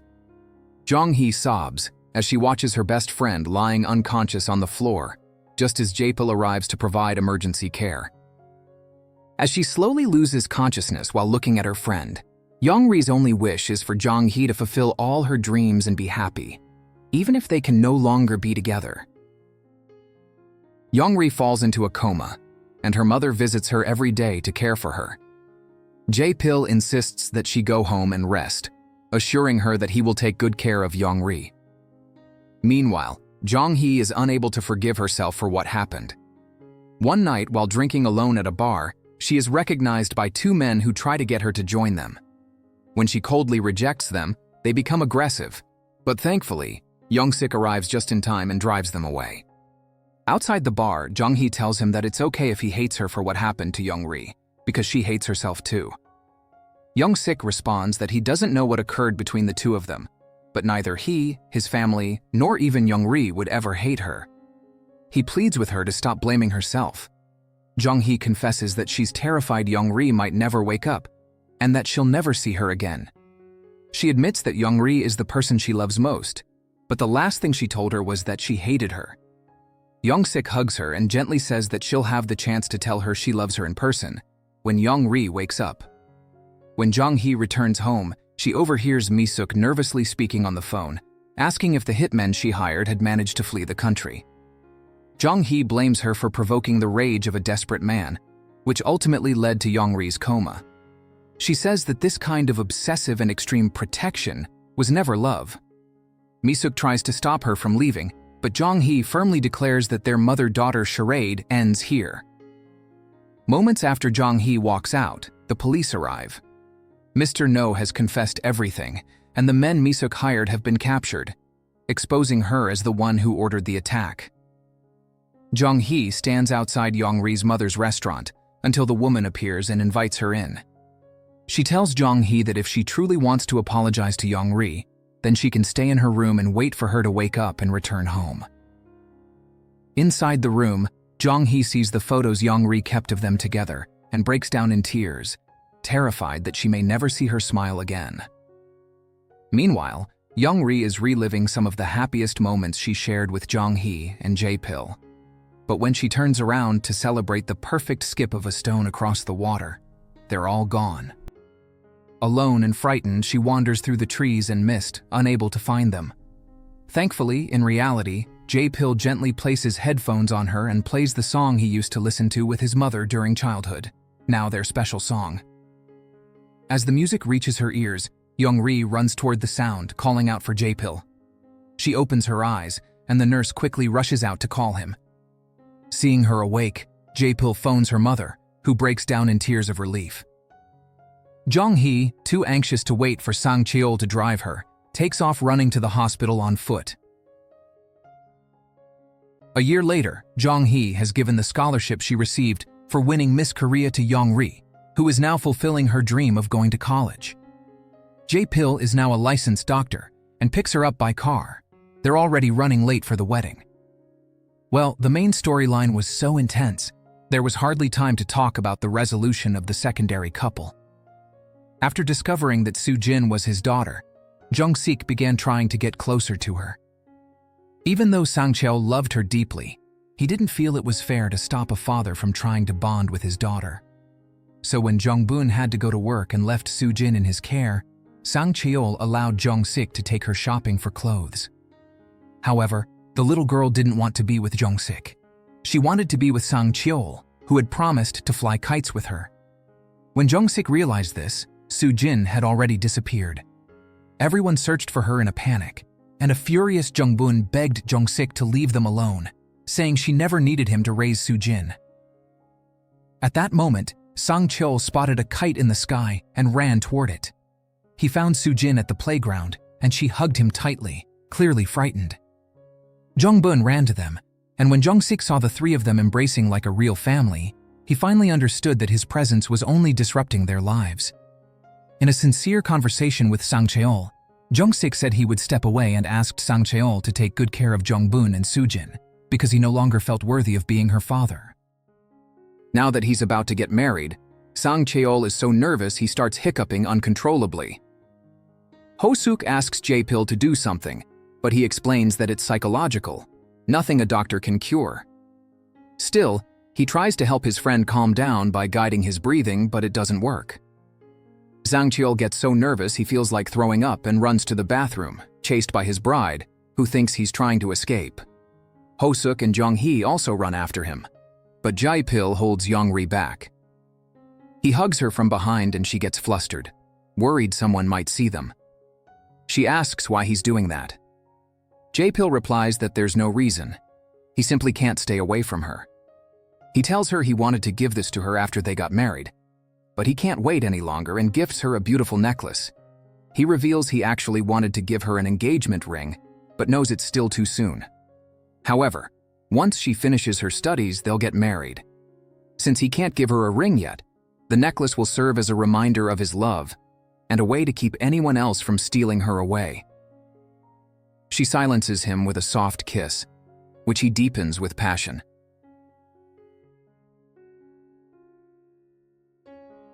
During the photo session with the bride and groom, the photographer notices Jong-Hi standing too far away and asks her to come closer.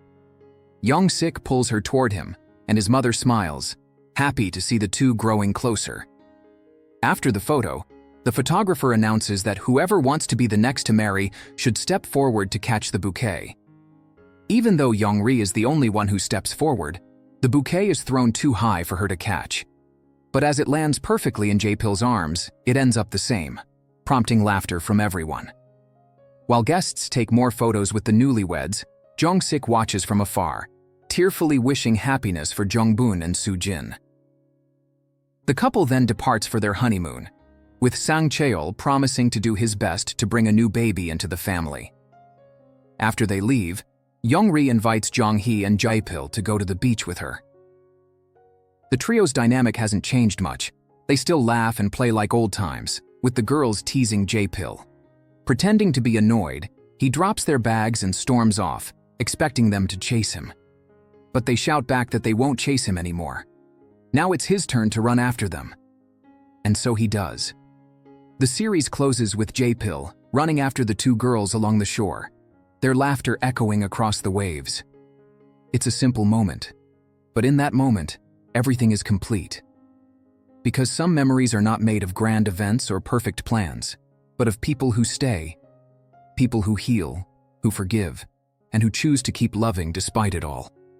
And as long as they're together, Jong-Hi, Young-ri, and J-Pill will always carry 100 memories, and the promise of many more to come.